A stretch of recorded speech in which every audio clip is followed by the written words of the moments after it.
Good morning, people. Good morning. Rise and shine. Yes, I am.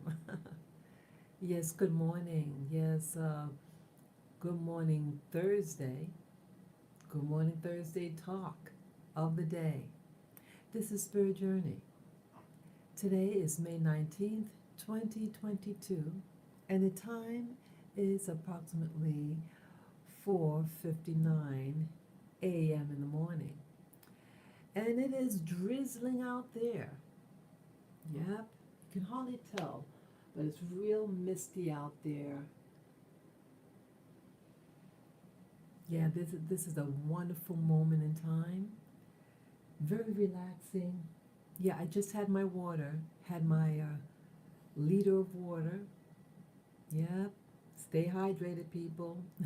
Stay hydrated. Yeah, went to bed in my living my bedroom.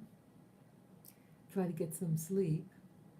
Yeah, because the day before I was sleeping in front of that that monitor that was on the whole day and affected my dreams, I think.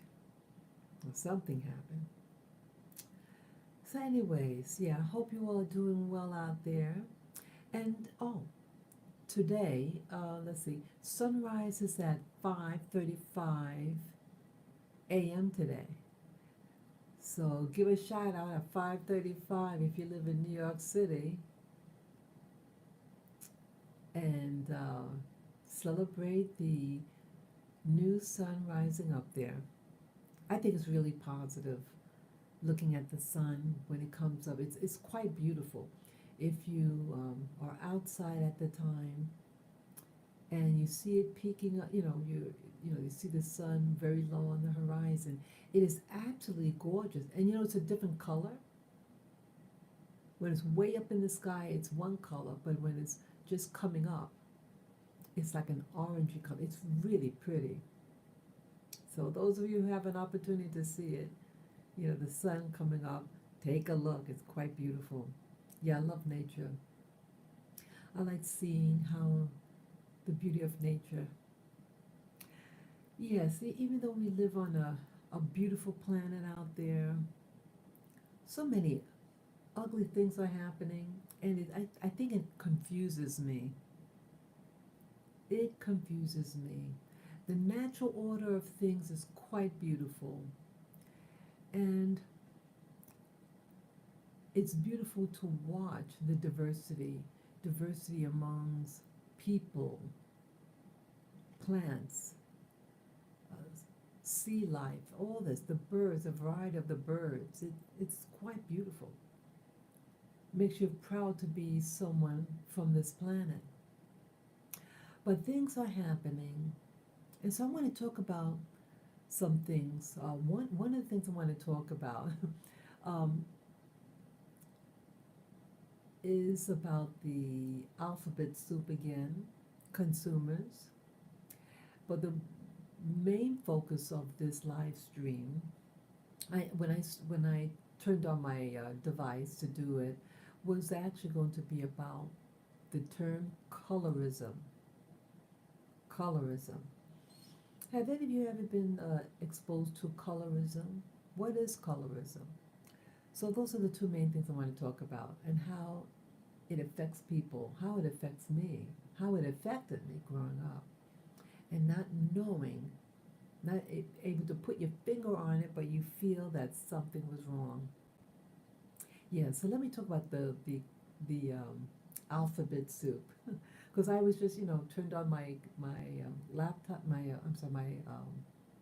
notepad, and this commercial pops up. Yeah, that's right. I turned on a video of this YouTuber that I've been watching now for a little over a month. Fantastic work he does. Franchise Pearson. That's the name he goes. That's his name. A fabulous channel. And while it was playing, a commercial popped up, and it was a government commercial. I think they said something like coverage or coverage .gov or something like that. Um, yeah, the first, I'm not even sure what they're even talking about. It could be coverage for, health insurance, something like that. Something. You know, sometimes with these commercials, you don't really know what they're advertising, but when it came on, um, the first person that you see, they're a couple, but they're two dudes, two guys, and two adult men, snuggling under the covers, and they show quick successions of people under the coverage. You had little children, you had parents and the children, but the very first people that you see for this coverage thing, and it's a government commercial because there's a .gov. Two men, two ethnic-looking guys. Now, why would you have that for the very first demographics? See, New York City is being groomed. In my opinion, because this was a .gov, so and it's targeting, I guess, here in New York City. I wonder if any of you have seen the commercial on YouTube. Yeah, so you don't even need television anymore. You just have the YouTube, and you get all those funky commercials. But yet, the algorithms are set up that if you say certain words, oh, you don't get monetized because advertisers, it's not advertiser friendly. Well, shouldn't the people, the YouTubers, decide who they want to put commercials on your videos? Some of them are dangerous. I mean, I remember one commercial that was monetized on one of my videos was someone with a chainsaw running in a room and chopping up everything, and there were people in there. That's violence, but yet you can't talk about certain topics. So go figure. But yeah, this alphabet soup that's being consumed, or at least they want you to consume it and feel that it's all right in New York City. It's a spirit that's controlling here. It is promoting you to either be in it or be what you call the square peg. Square peg in a round hole. Doesn't fit. But this is what they seem to be pushing, this acceptance. And they make it look like it's normal, they're smiling. But it's getting more and more that they don't consider normal a man and a woman together. Get that? How is the alphabet soup consumers, how do they grow and maintain their status? How, because see, they cannot reproduce naturally. I mean, they cannot reproduce under their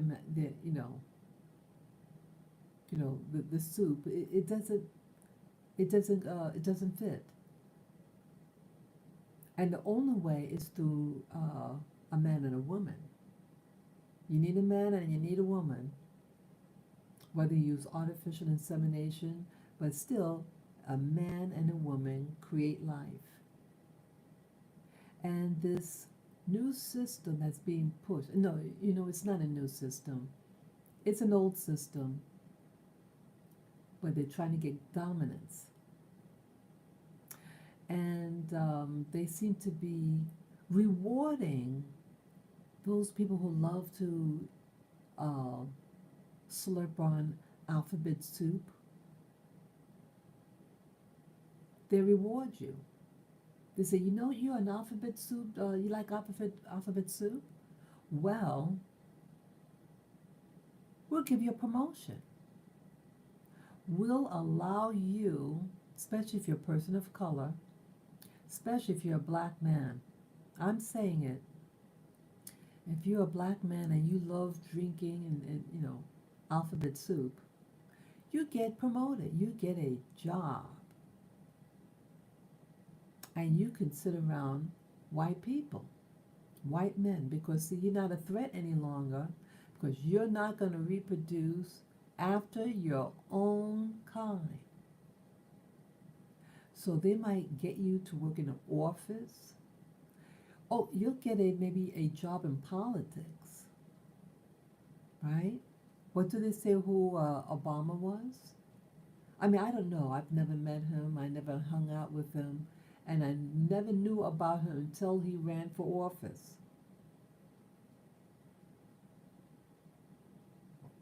But I see that as a trend in New York City. They'll reward you if you drink alphabet soup. But if you like the traditional chicken soup for the soul, split pea soup, that seems to be a problem. Yeah.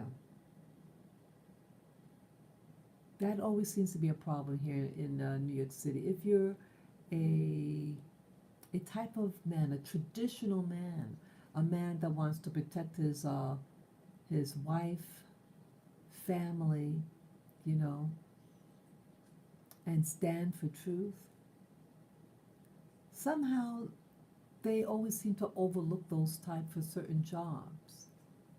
And I've been most of my life in New York City, and I've seen the trends over the years. And some jobs they will never have a black man in, but what they seem to like with the traditional, um, split pea soup and chicken soup for the soul, they'll have them do like security guard work, and they want them to be edgy and mean spirited. That's something that I noticed. And I used to do security guard work also. That was my last job. I've had many occupations, but the bulk of my work was in the private sector, um, in banking and in the legal department bank, what do you call it, finance, banking, securities, things like that. That was the bulk of my uh, office work. But I worked in retail. I was a baker, a professional baker, all trying to find my niche in life where I fit in. Where do you fit in your world? I'm sure I'm not the only one that have experiences. Every person has their own experiences and their own challenges being who they are. That's the nature of this planet. But for me, um, it was always a challenge. And so now, the atmosphere, the political atmosphere is more intense. And I'm watching more and more videos. It's so contagious. It's hard for me to stop watching these because it's like feeding into you. But I want to be abreast of what's going on around me. But at the same time, it's very consuming and it's affecting me. It's stressful. That's why I like to go out with my dogs and go into nature. See, nature is your friend. And the new system here is trying to remove you from the natural order of things and to create an artificial person, an artificial lifestyle. You notice now they're not promoting the family anymore. husband, wife, children, grandparents. They're throwing you out. They don't want you to see that. You're not learning about your culture, really. You know what makes you, how to continue to the next generation. What do you teach your children?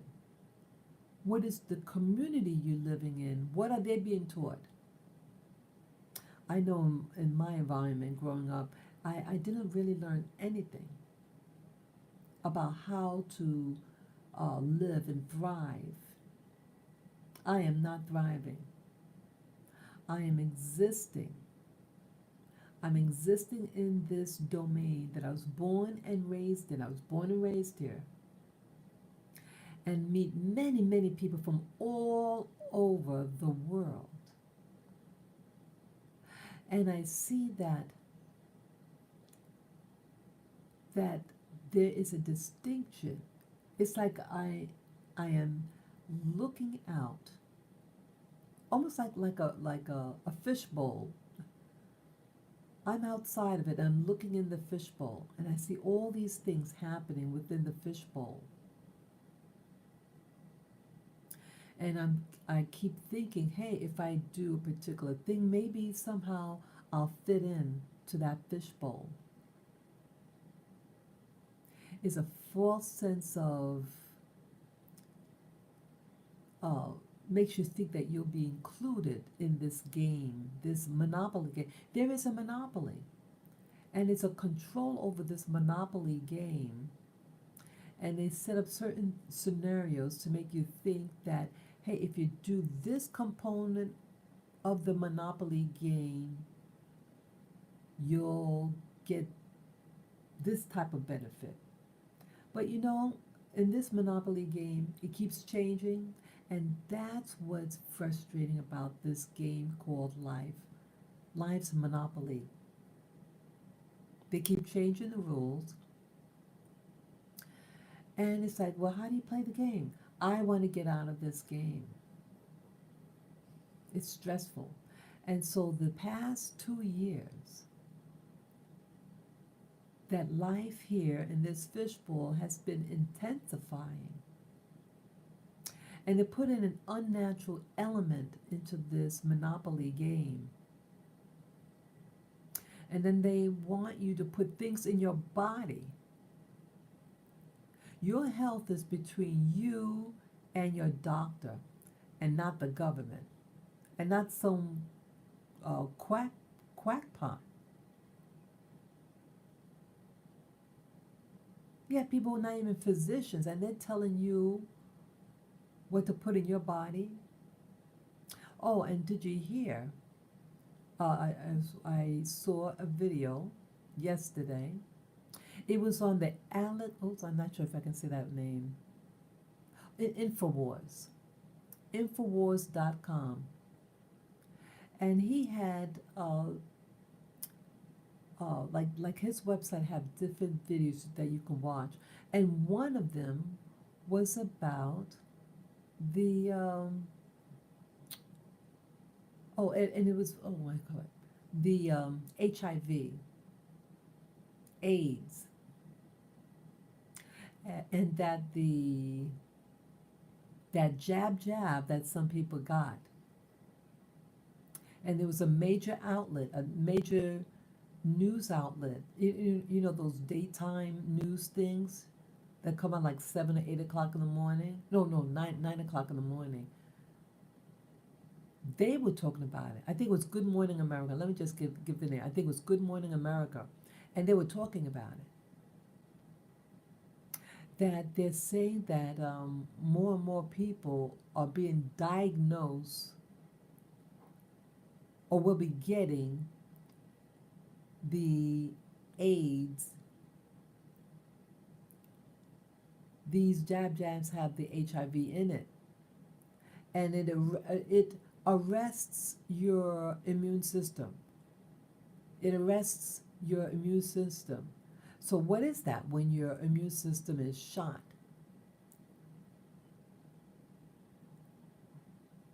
acquired immune deficiency syndrome. But now they're calling it V AIDS, uh, vaccine immune deficiency syndrome, something like that. Yeah, so rather than AIDS, okay, VAIDS. They're saying that this vaccine is causing that syndrome. Could you believe that, people? I've heard that for months about that. Uh, Last year I heard about that. It's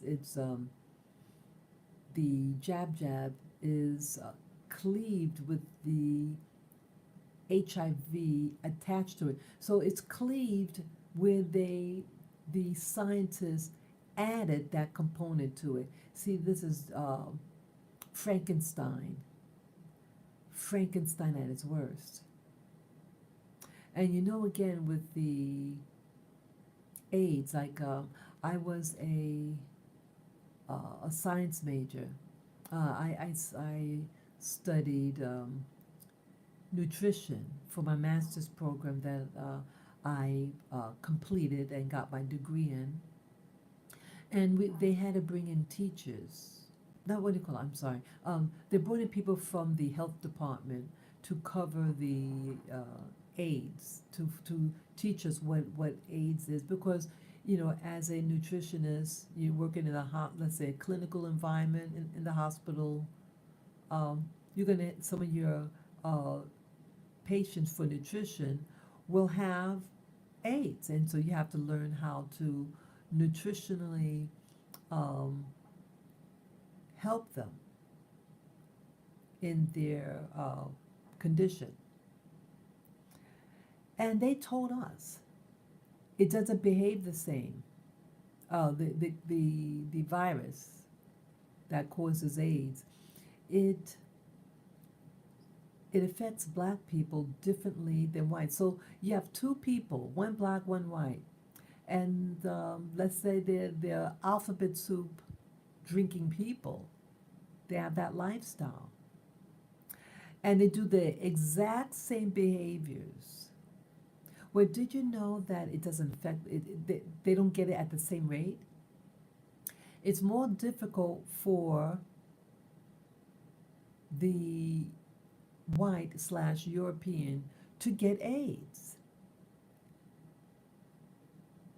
And the black fellow, he gets it very easily.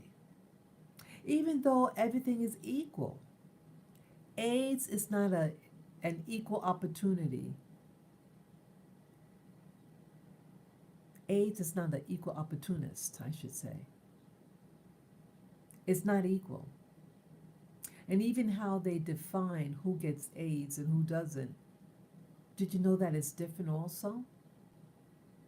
In Africa, for them to diagnose you with AIDS, they say, I forget the name of this component, but you just need two of it, a score of 2 to be classified for having AIDS.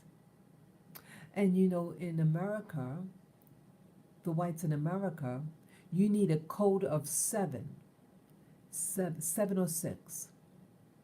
I kid you not, people. I was reading, I was becoming fascinated with, when I was in my, the master's program in nutrition, I guess because those speakers from the health department, so I became curious about the condition, about the AIDS virus. So I went to the library and got a book about it. And it was really interesting. And I was like dumbfounded when you read the literature. I don't read a lot, um, to be honest, but I was reading that book, and I was dumbfounded about the information that it gave, about the score. You get a score of 2 in Africa, you get classified with AIDS. In America, you need a quota, I think a score of 7. So the same disease, right? But even how they classify you is different. So the rates are higher for black people because they score you differently than white people who are exposed to the same thing. Just saying. No one wants to be sick. But see, these Frankenstein scientists are, see, these are the unnatural people. Unnatural. That, just like the movie The Matrix. I love that movie, The Matrix, the first one.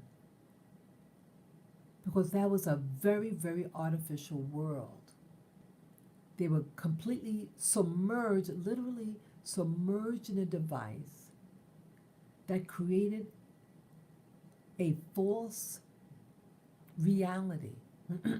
But yet it didn't matter that it was false.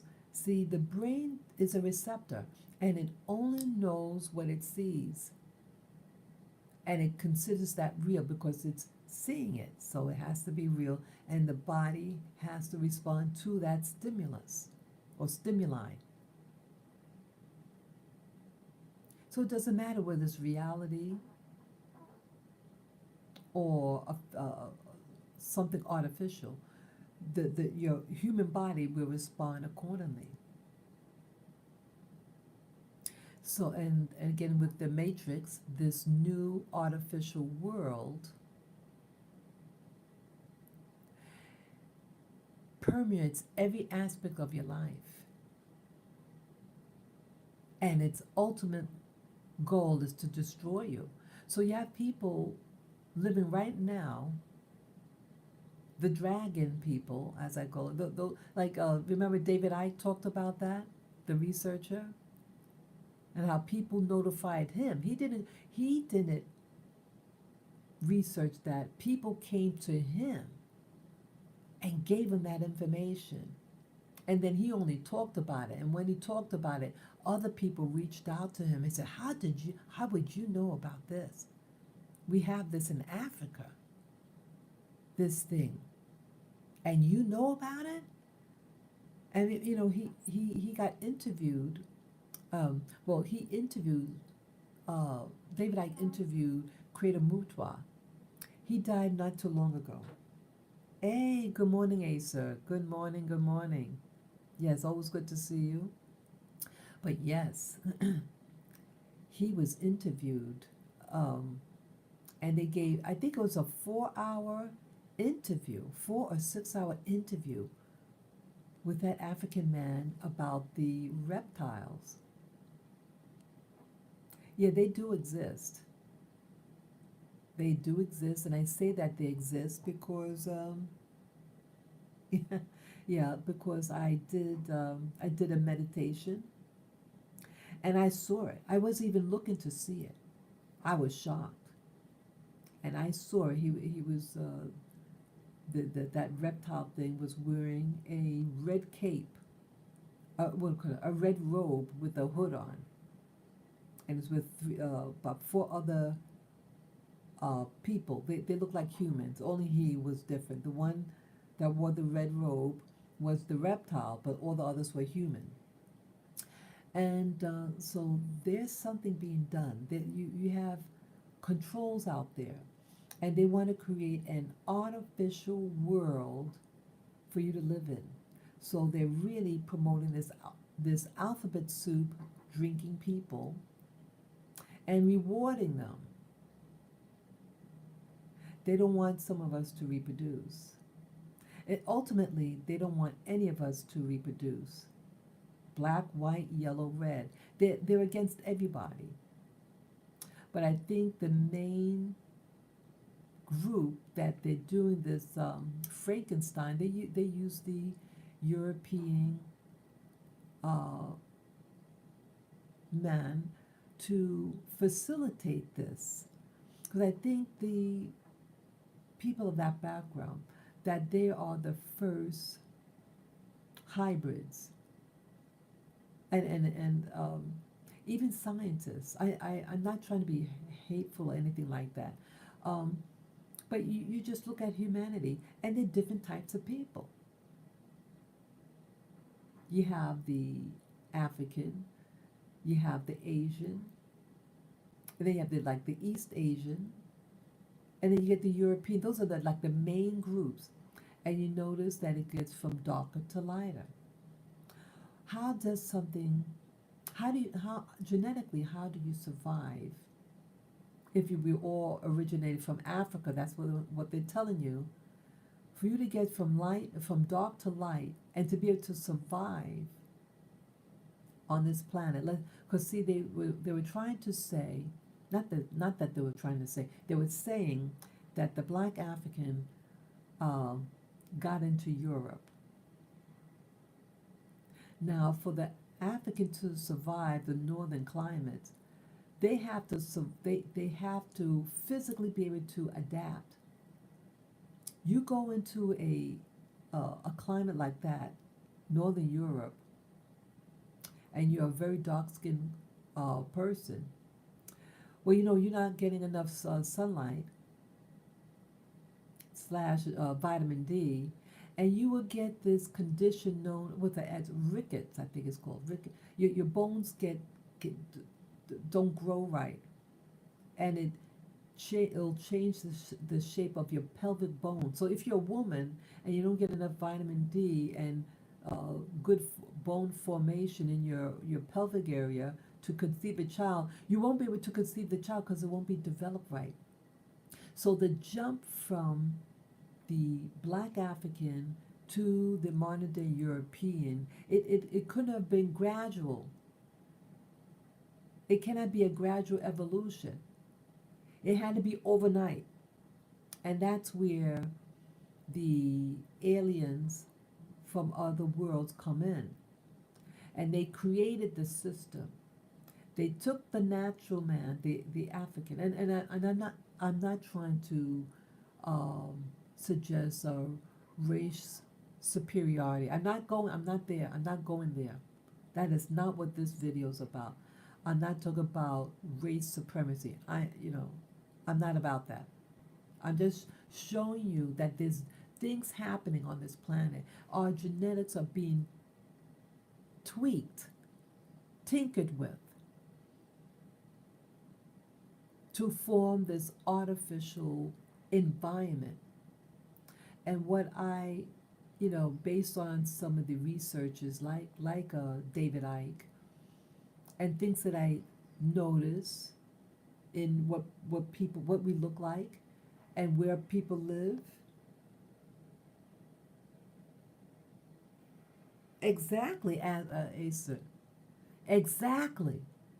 Exactly. You're very observant. Yeah, when I was a little girl, black people were black, but very dark. Now it's that things are paling down, and they want to dilute the genetics. They want you to get confused about your racial identity. And so if you feel that, let's say you have one white parent, one black parent, so are you going to hate but you're still classified as a black person or mixed race in America, even if you have that mixture? Um, your allegiance, who will you be allegiance to? That's an issue. You love your parents, you love both of them, but it's done by design to cause confusion. So, so this system came in many years ago, and even scientists. I watched these two programs on YouTube. They were scientists from Britain. There were two Caucasians, both blonde, blonde hair and blue eyes. And it was a really interesting program. Both of the programs, there were two separate shows. Both of them were very exciting, actually, very interesting. But their own words contradicts the science because they're promoting evolution. And you cannot have a small evolution in color if you're in Africa and then you go into Europe. They say, oh, it happens small, the small snaps, and we really don't know where the European came from. I tell you where the European came from. They were planted here. Our genetics were tweaked with, and they created the European type man, and then I believe that we're programmed. Genetics are programs, and they were programmed to spread out in the world and to become the dominant fixture here on the planet. And then you have groups that are like in between, like the uh, East Asian. Now look at the East Asian, like the Chinese. Look at their features very closely. What do they really look like? What do their face really look like? They look like black people. So I'm just saying that I noticed that there's steps and gradations. And you notice, like in American politics, that now is a push for even the East Asian to now acquire a domain here in America. Why is that? It seems to be like an agreement. There are different alliances. I noticed that there's different alliances happening on the planet. At one time in American history, if you were Asian, whether East Asian or South Asian type, you were not allowed in the United States. And I even have like a relative who told me that, like my background, my grandparents came from the Caribbean, and they told us a story, this person that they had a family friend. Now that person came from origins is from South Asia. They were dark skinned, they're dark complected. But yet, even though they're living in the West Indies and they wanted to come to the United States, they weren't allowed. So it wasn't just simply location. Because you had, back in those days, like 100 years ago, 90 plus years ago, there were a lot of people from the West Indies and other parts of the world, of the Americas, were allowed to come to the U.S. See, it was understood that if you're a black person, a mixed race black person, um, Hispanic, you were allowed in the U.S. and you were expected to do service related work like cooking and cleaning. They didn't mind that. The system didn't mind that. But they did mind if you were from Asia for whatever reason. See, there's a time and season on politics. They knew that they were going to bring them in, but at a different time. And so this person that's born in the West Indies, even though many West Indian people were coming into America and were allowed, but they weren't allowed because they were of Asian ancestry. So it wasn't just location where you're coming from to enter America. It was what you look like. And so this person had to lie and say that they were a black person slash Negro slash African to enter America. I kid you not.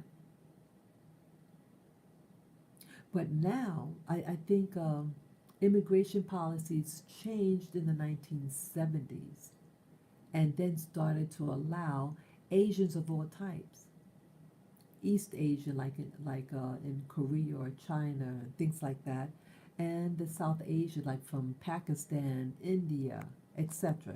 You understand what I'm getting at? So these alliances are being made with people. Did you know if you're from South Asia, you're classified as a white person? Did you hear that? If you are a South Asian, you are classified in America as a Caucasian, really, slash white person. And then the East Asian is very fair in color. And these two groups are allowed now in companies that historically would not allow a black person. If they're allowed, like banking, these private corporations. They didn't allow black people, or maybe in the mailroom. That's where they had us. In the mail, if you're a man, they'll have you in the mailroom. Nothing wrong to work in the mailroom, but they didn't want people to see you. But now they want everybody to see these other people. So even though American blacks culturally we speak the language, we have their religion, we wear the clothes, all that. So culturally we fit in because we were designed to have this religion, language, and all that. But they're overlooking the black race, or they're bringing lighter skinned people from, let's say, the Hispanic world, what they call the Hispanic world / Latin America, and have the Latin American, who primarily, the Latin American primarily is, according to, depending on what location, you're either an Indian, Native American Indian type, or you are the mulatto type, a black and white mix. That's basically what Latin America is. But they're having this backbiting and fighting amongst each other. Yes, yes, exactly. Afro Latino. But you can't call them an Afro or black. You get an Afro Latino, they'll say they're Indian. Could you believe that? People, dude, darker than me, an obvious black man, and he's calling himself an Indian. I go figure. But these are some of the things, the politics. It's used to um, separate people, and that's where this next topic is going to slide in. What we call colorism. Colorism. What is colorism? Some of us call it colorist, but I call it colorism, of a condition where, based on what you look like, if you're a member of the so-called minority race, um, according to your skin complexion, who gets what? Who gets treated a certain way? Colorism is an extension of racism. Colorism is really an extension of racism. It is designed to reinforce what is not being called white supremacy. But however, what we call the so-called white supremacists now in America, um, it, white people now are being vilified.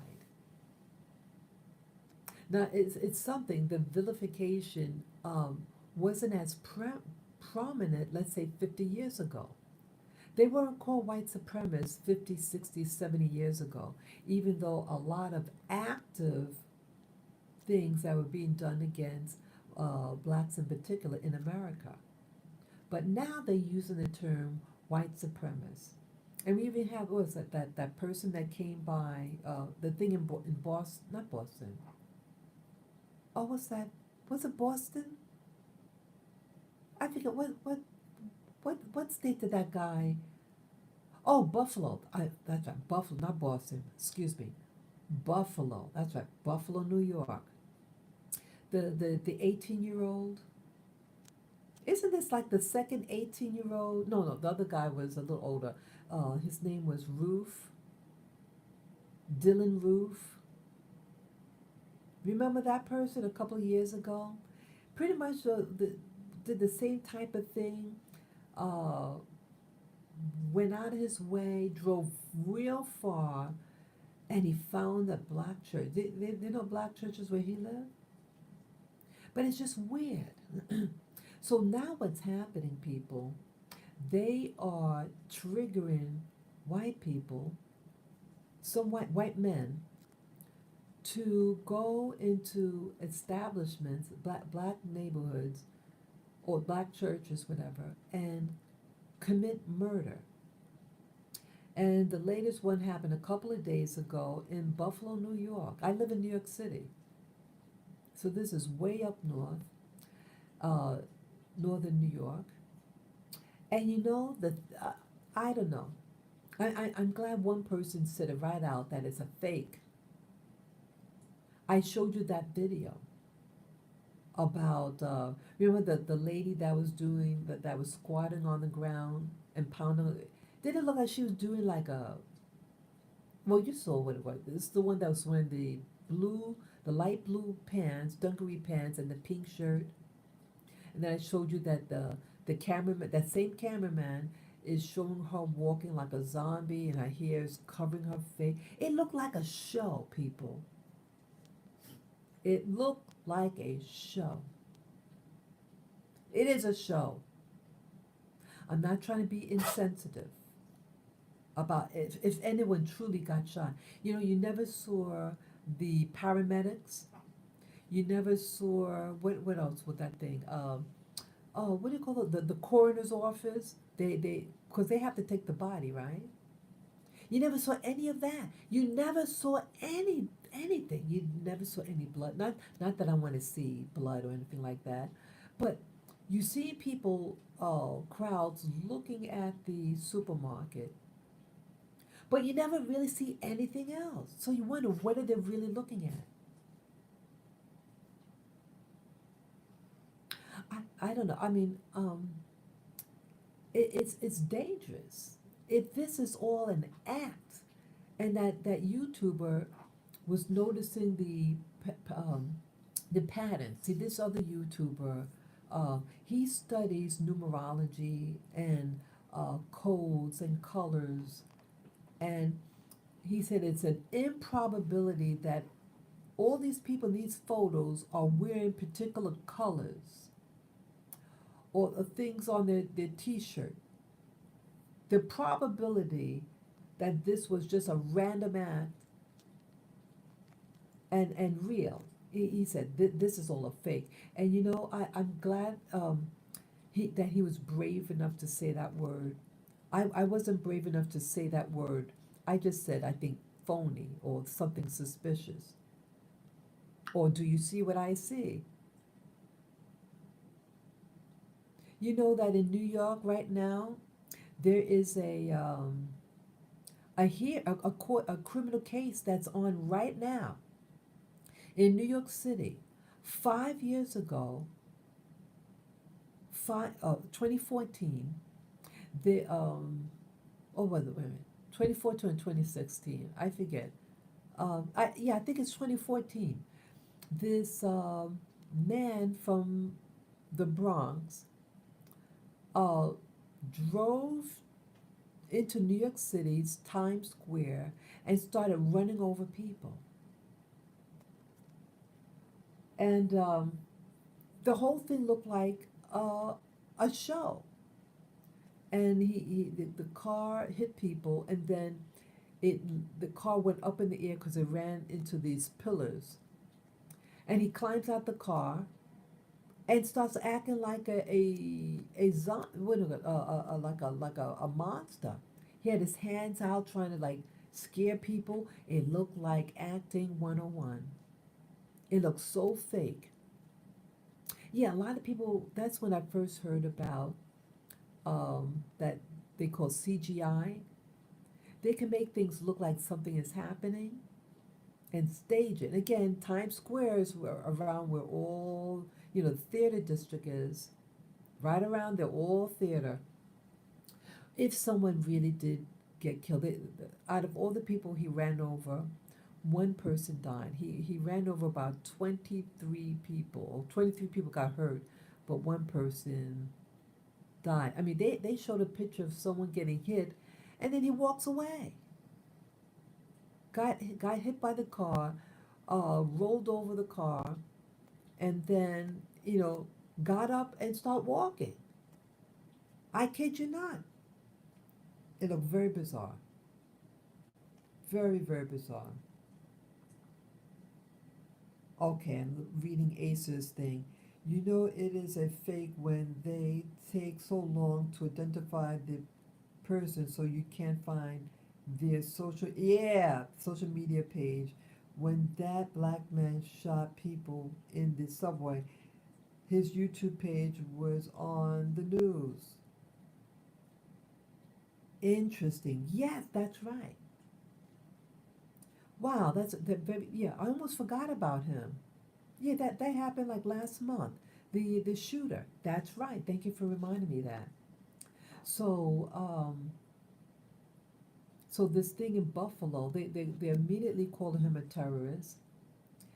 And you know what else? He allegedly had a manifesto, a 180 page manifesto. 180, everything throughout that thing. It took him 3 hours and 33 minutes to drive from his town to Buffalo, and that is something. That's not by accident. And then 180 page is like 180 degrees. It's all these numbers. It's they're creating terrorists. They're creating the white terrorists. They're using the term terrorist. They didn't call the Klansmen terrorists, let's say 70 years ago when they really promised 70, 80 years. Exactly, yes, Asa, yeah, 360 degrees. But they want the 180. 180 is a turnaround. It's opposite. It's like light and dark. It's a 180 degrees. It's the opposite. And so 180 degrees, white and black, from each other. It's not a full spectrum, it's a half a spectrum. And that's what they're talking about. It's all contrived. You know, they never showed his parents or anything like that. I mean, um, in the past when they had an event that happened, they when they found out where that person lived, they went immediately and filmed the house or the apartment the person lived in. You know, but this they didn't do. So either way, with the colorism, sorry. So they want to divide people. And that's what this is all about, dividing and making people scared. Yeah, colorism is an ugly thing. Colorism is a disease, it creates diseased minds. And I was raised in a system, I didn't know what colorism was. See, colorism, at least for me, was something that you felt, you sense it, you feel it, you feel uncomfortable. It's progressive. And again, as I said, colorism is an extension of racism. It is to keep a mindset, to keep the ruling class ruling, even within other communities. Yes, you had racial mixing, and racial mixing in the US was illegal at some time, but it still happened. And amongst those that it happened with, in general, your skin would get, if you're a black person and you're mixed with a white person, generally your skin get complexion be lighter. So they have developed in communities where you have these gradations in color because of the racial mixing, whether it was consensual or not consensual, either way, offsprings of those unions, and it had to extend. So who is to rule who within these communities? And that's where colorism comes in. They even have like organizations, you know, like the Masons, things like that, the fraternities or sororities. Did you know that these organizations, that's supposed to represent black people? Did you know that they actively look for mixed race black people slash lighter skinned black people, or those blacks that have white characteristics. So let's say they have straight hair, or let's say they have blonde hair and blue eyes, or let's say they have a fair complexion. And these people will be selected for these organizations. And when you're a member of a sorority or fraternity, you get the better jobs. You get protected. Who are these organizations about? Who forms these black organizations? These for we call it sororities or fraternities, not black people. They had to have permission by the white establishment to have these organizations. Look at the black universities. The black universities weren't started by black people, but by white people, and they were to uh, teach certain mindsets to uphold racism through colorism. Let's say in Latin America, same thing, Latin America, maybe even more so in Latin America. They did more racial mixing in Latin America because the racism or slavery started first in Latin America. About 100 years prior, it started in comparison to the United States. So they have 100 years over the rest of the Americas for slavery and oppression. So um, to have a black population in Latin America would cause more problems of people rebelling. Because slavery in Latin America, what we call Latin America, was brutal, and many deaths through their system. So, how to protect the white establishment in Latin America? Well, through colorism. Have them, mix with them and make them forget their identity, make them forget where they came from, but they were still slaves. They might have very pale skin, but they were still slaves. So confuse them about their identity, who they are. And so there's compliance in their slavery. And you look in Latin America, you have a large number of very fair-skinned black people or fair-skinned Indians.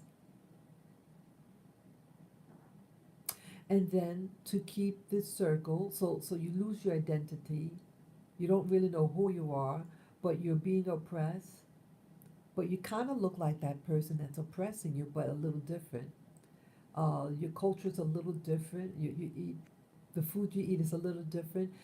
Maybe you are still able to hold on to certain um, religious practices like voodoo or Santeria and the like, but you're still a slave, even though you kind of look like your slave master, but you're still his handmaiden of control. And so within these communities, if someone were a lighter skin than yourself, then you do dominance over that person who is darker than you. It's a system, it's a mindset of who is going to be. Everybody wants to be better than somebody else, and that's where the sting and the power of colorism, how it lasts, because no one wants to be on the bottom. So you try to find those who are different than you, so you can feel like you are the master. And then you're also encouraged to have children with people who are lighter complected. And if you're lighter complected, they'll maybe allow you to go to school, or they allow you to work certain occupations. But if you're a darker complected person, you have to be in the service oriented jobs. And so then they say, hey, we want to move up the social ladder. And they may encourage their children to get pregnant by people who are lighter than them. And so that's what happens. And so I was in a situation, and like in my family, did not, I'm not going to talk about, I mean, basically my how to say, one, like in my household, one parent was very light and one was very dark. And all the children are like in the middle. And I was in the black community, uh, as a child, black people were black. Very few, at least in New York City, that were very, what we call light complected. But but when the 1970s hit, more and more immigration from other countries that tended to be lighter complected. And again, if you were in general in the Americas lighter complected, you had more opportunities and maybe more money. And those who didn't come were usually darker complected. They didn't have the same work opportunities, and they were poorer in general. So that flow of other people, lighter skinned people from the Americas came. So now there's more and more, getting a variety of colors. And the fighting that started happening, uh, New York City started to hire certain types of people. And I even had the opportunity to live in the Caribbean. And there, surprisingly, colorism was really rampant. Um, and again, most people in the black community are in generally darker complected, with just a few lighter skinned people. So when I came to the Caribbean, um, their human resources. How is that everybody like who worked for the president of the company and the they're all very, very, very light complected. The CEO was a white man, and the former CEO of the company was also another white man from the mainland. And then the COO was a black man.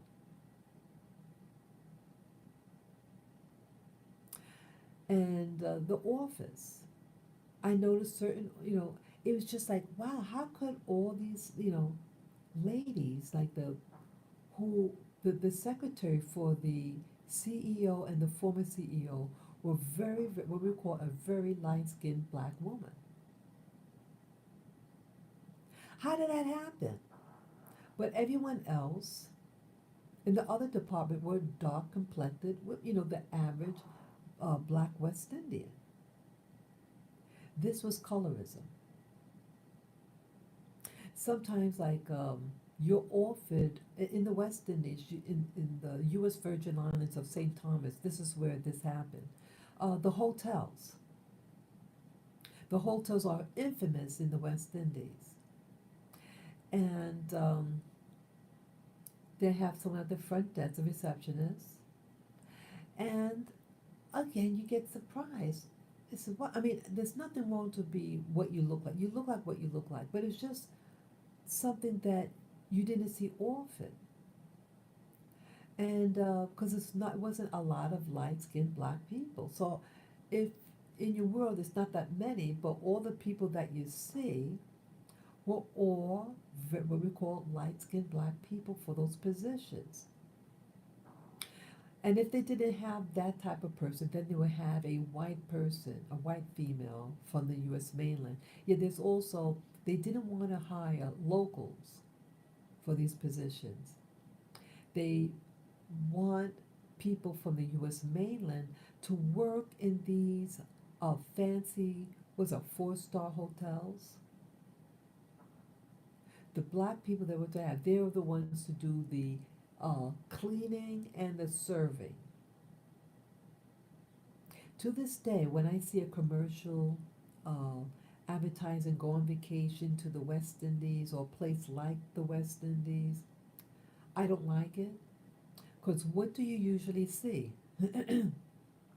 You see a dark hand giving something, serving to someone with white skin, or they give it, or the dark hand is giving a massage to a light skin. So, but you never see the reverse. Someone with a light complexion or a white hand serving a dark skinned person or giving them a massage or anything. You always see it. This is colorism. This is to brainwash you, to teach you subliminally that certain colors are complexion are to be in certain roles. So it's not your imagination that certain things you may not be able to put your finger on it, but you feel it. You experience it. Um, yeah, I was in a situation. I was asked to be in a wedding once, and someone had shown me a photo not too long ago of that event that was uh, was about 40 years ago or so, and I felt very uncomfortable when I looked at the photo. And what I was experiencing uh, that particular day in the photo was colorism. And I was a teenager at the time, and I couldn't put my finger on it, but I felt uncomfortable. And it's not like you have someone that you can talk to about it because what is this phenomena that you are experiencing or feeling? Again, you don't just wake up and someone tell you, okay, you're going to experience this or that, or this is what it's called, this is why it's happening, this is the sublimation that you're experiencing, the program that you're experiencing. You, you, you don't know, and they don't know probably, but you feel it. So the photo had the person getting married, and you had the bridesmaids. So you have a series of people, women, and I noticed that it was from the people closest to the bride, or the bridesmaids, were lighter to darker. And again, in the black community back then, it wasn't really that many lighter skin. Most people in my circle, in my experiences, everyone is usually much darker than me. And this was the normal, the percentages. If you take a cross section of demographics, that's basically it. Let's say a 90% black, and then uh, let's say that the 5% brown, and then maybe another 5% uh, cream in color, or tan. The likelihood that you have this many people that look a certain way is not the usual. And so in this picture, it went from lightest to darkest. And if with me, I was usually always in the black community in New York City, generally the lighter complected, and generally I was usually one of the taller ones. But this was a paradigm shift for me. And this paradigm shift, if you're used to being the lightest, the tallest, the whatever, the skinniest, I felt it here, and I couldn't put my finger on it, and I was staring at the person, trying to figure out why I'm feeling this way, and what was happening was colorism. That from the closest to the bride was a lighter complected person. Again, they weren't that much lighter than me, but they were lighter. And they were acting a certain way. It was subtle, but they were acting a certain way. And what I call it now is feeling superior, feeling you're happy because you are of the elitist type thing. You feel it. And maybe, again, the person's a very nice person. I know of this person, the very, very nice human being. I think they were experiencing something, maybe they didn't know and put their finger on it. But to the end of the bridesmaid was the darkest. And it was you I sense that you're feeling awkward, you're feeling inferior, and you're feeling, am I even here? You ask yourself that. It was a weird experience. And to see the photo, I've never seen that photo even when it was taken, just many, many, many years later, maybe 35 years later. What I was experiencing was colorism. And it positioned people lighter complected or people with a certain type of, let's say, a hair texture. Let's say the more European looking your hair, the more certain privileges you get for having certain phenotypes, phenotype regarding your physical appearance. So it could be your color, your hair texture, facial features, all these variables. And you think you're going crazy because you have to adjust to each of these environments. Because in that environment, you may be considered the bottom of the list, or maybe in the middle, or maybe on top. But each of these things affect you and can affect you in a negative way. Because let's say you love a particular person, and let's say the person that you love is from a group, who is socially considered below you, and you love this person, and you can tell that person is feeling uncomfortable where they are.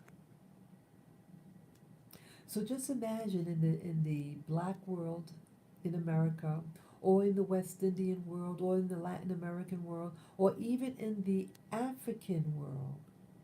Don't you think colorism exists? Look at North Africa. You have a whole rainbow of colors in North Africa. But who in general in North Africa controls and runs the show? See, they don't want to admit to colorism or racism in North Africa. Everybody's supposed to be equal, right? But it happened. I mean, one time, this was maybe a year ago, I had said something. I had watched the video, and I said a comment. And it was of what we call a black man, a black North African guy, wearing beautiful robes. Beautiful, really expensive looking. But the type of work he did, he was what you call a janitor type. His job was to shovel coal into the furnace for this building. That was his day job, and then his evening job, he was a musician. And this person was doing a video and interviewed him. He said, "Hey, what are you doing wearing these robes? This comes from my tribe or whatever, some ethnic group within North Africa." And so I said, "Oh, what he's trying to say is, what are you being a black man wearing nice clothes?" And so that's all I said. And I got a blowback from the statement. People from that country, I'm not going to give the name of the country, people from that country started writing me and saying, "How dare you say that we're racist?" I said, "I never said that any of you were racist. I only said that what it sounded like the light skinned guy was trying to say is, oh, you being a black man wearing these nice clothes." Sure it is. Sure it is. The guy had dignity what he did. Yes, he shoveled coal in the building, and, and that, but he was so cute. His clothes were immaculate, but that's what he did. And he was proud of the work he did. See, yes, have pride in what you do. So even if you're a so-called janitor or work in the mailroom, you need these jobs done. Do it with excellence, with professionalism, because you are, you are an extension of the work you do. There's no such thing as an inferior job in a lot of things, because if that job is needed to uh, run a company or society, uh, and they should be paid for their job, even if they, you should be paid for the work you do. You do quality work, you should get quality pay. Quality work, quality pay. And I used to be in the private sector. I worked in really nice corporate environments, the physical environment, but the environment, the social environment stank. I hated it. And there again, you see colorism. You have the whites in top management. Very few blacks worked in investment firms that I used to work in. Very few. There was only two black men in that whole department. One super light skin, and his girlfriend was white. And then you had a dark skinned guy. He was a lawyer.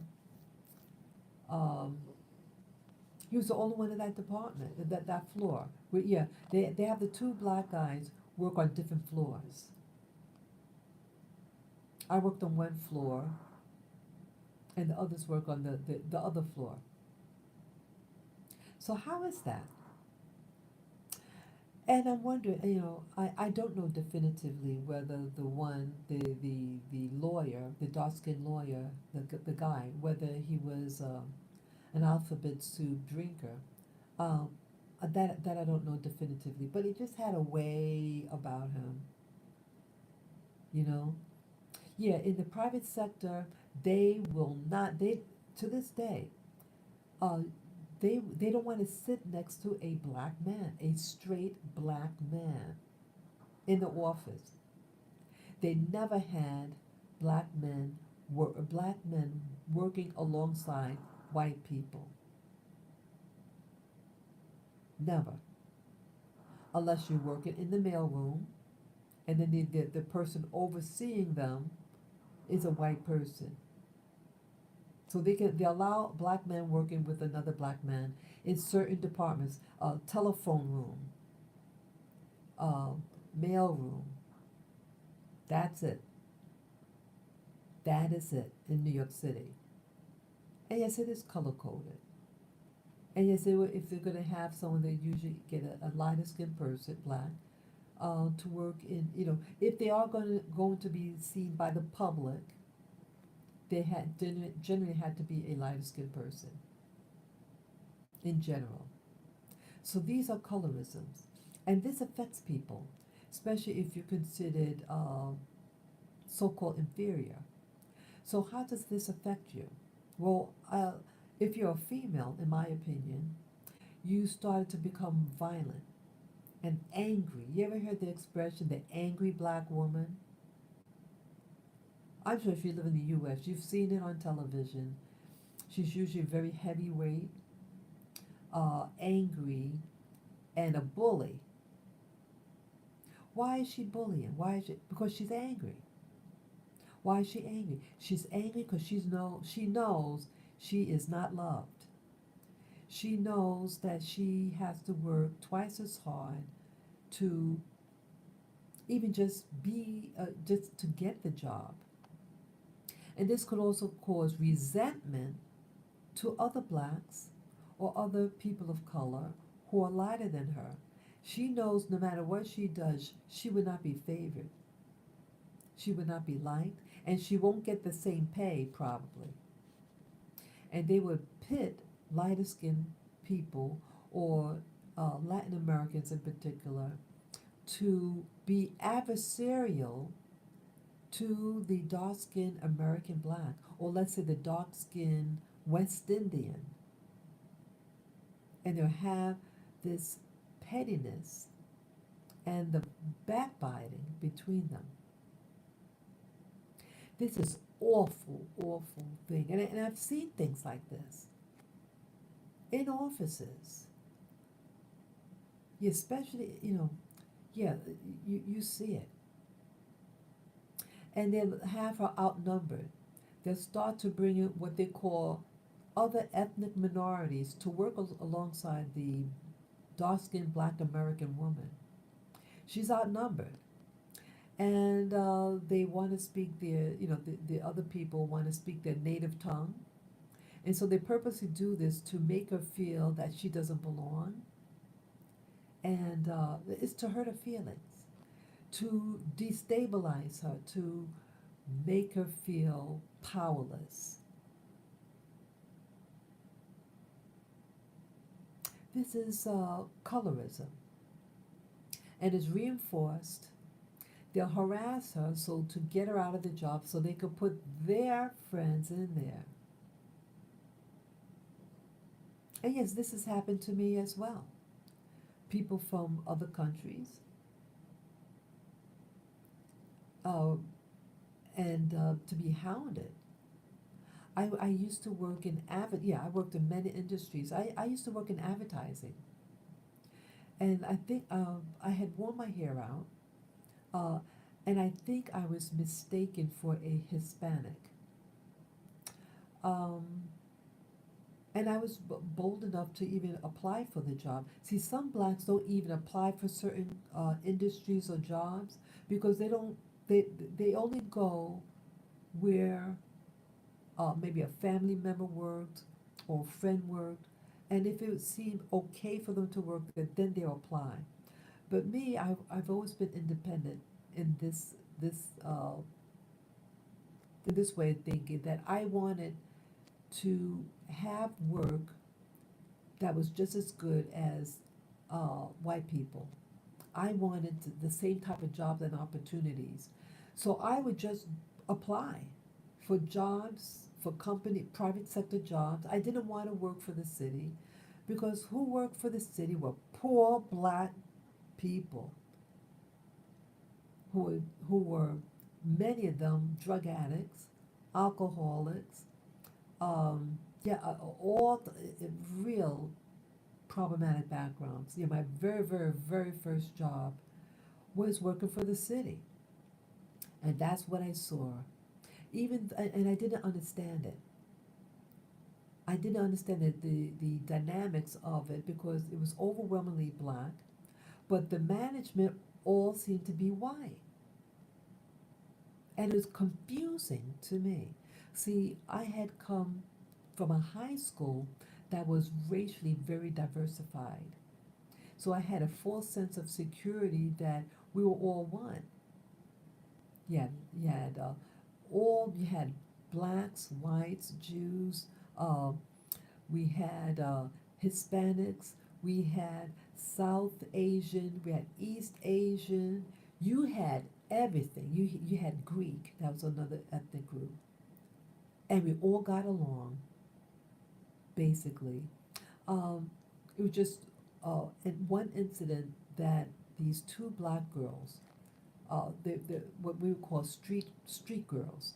One was very light, one was very dark, and they got along, and they were making fun of me. It was awful. They didn't like me at all. They didn't like that I had new shoes. I had gone to a function. My mother bought me shoes for the function, and so I wore it to school. And hatred. Yeah, that's another thing with colorism.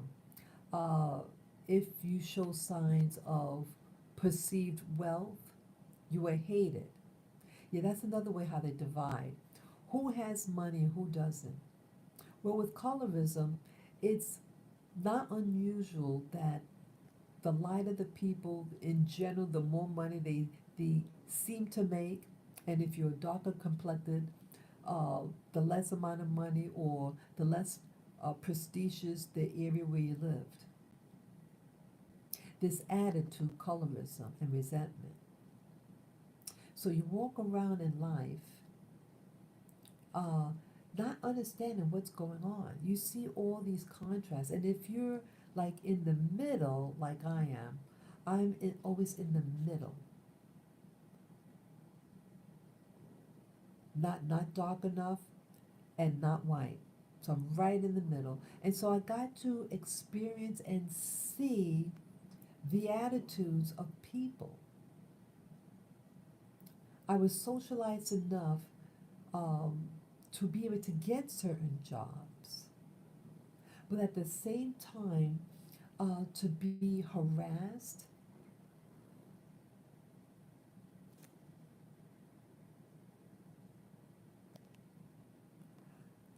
Oh, no, no, I didn't go to that school. Oh, okay, I'm looking at the notes now. Uh, did you go to Grover Cleveland High? No, no, I went to Jamaica High School in Queens. And back in the day, in the 1970s, yeah, that old people, yeah, uh, back in the day, that school was considered the top school in New York City, the top regular high school, not specialized high school. I went to Jamaica High School. Now that school is it's not a high school anymore. Now what they call it, um, it's like an alternative school. I forget the term that they use. Yeah, it's I forget the term. So the people that go to Jamaica High School now are not college bound students. These people probably learn a trade or something, but not college bound. I went in at the like I was like the last class, the last graduating class where of the old system. Um, it was racially extremely diversified, ethnic diversified. Um, People but got along. I loved the school. I loved the school. Outside of that one incident with those girls, yes, and also in that school, who do you see in the remedial classes? But darker skinned people, darker skinned black people. And who were the ones in general in the honors class? White people, light skinned Asian people, or, and lighter skinned blacks. And I didn't quite understand why. It's not something that we discussed at home. My family is not coming from the South. They're first generation Americans of West Indian ancestry. Yes, there's racism and colorism in the West Indies, but again, we're coming into a system. And people back in those days, immigrants, that they stood in their own lane. They didn't go into somebody else's lane. They worked and lived where they were expected to work and live. But in New York City, you can work for the city.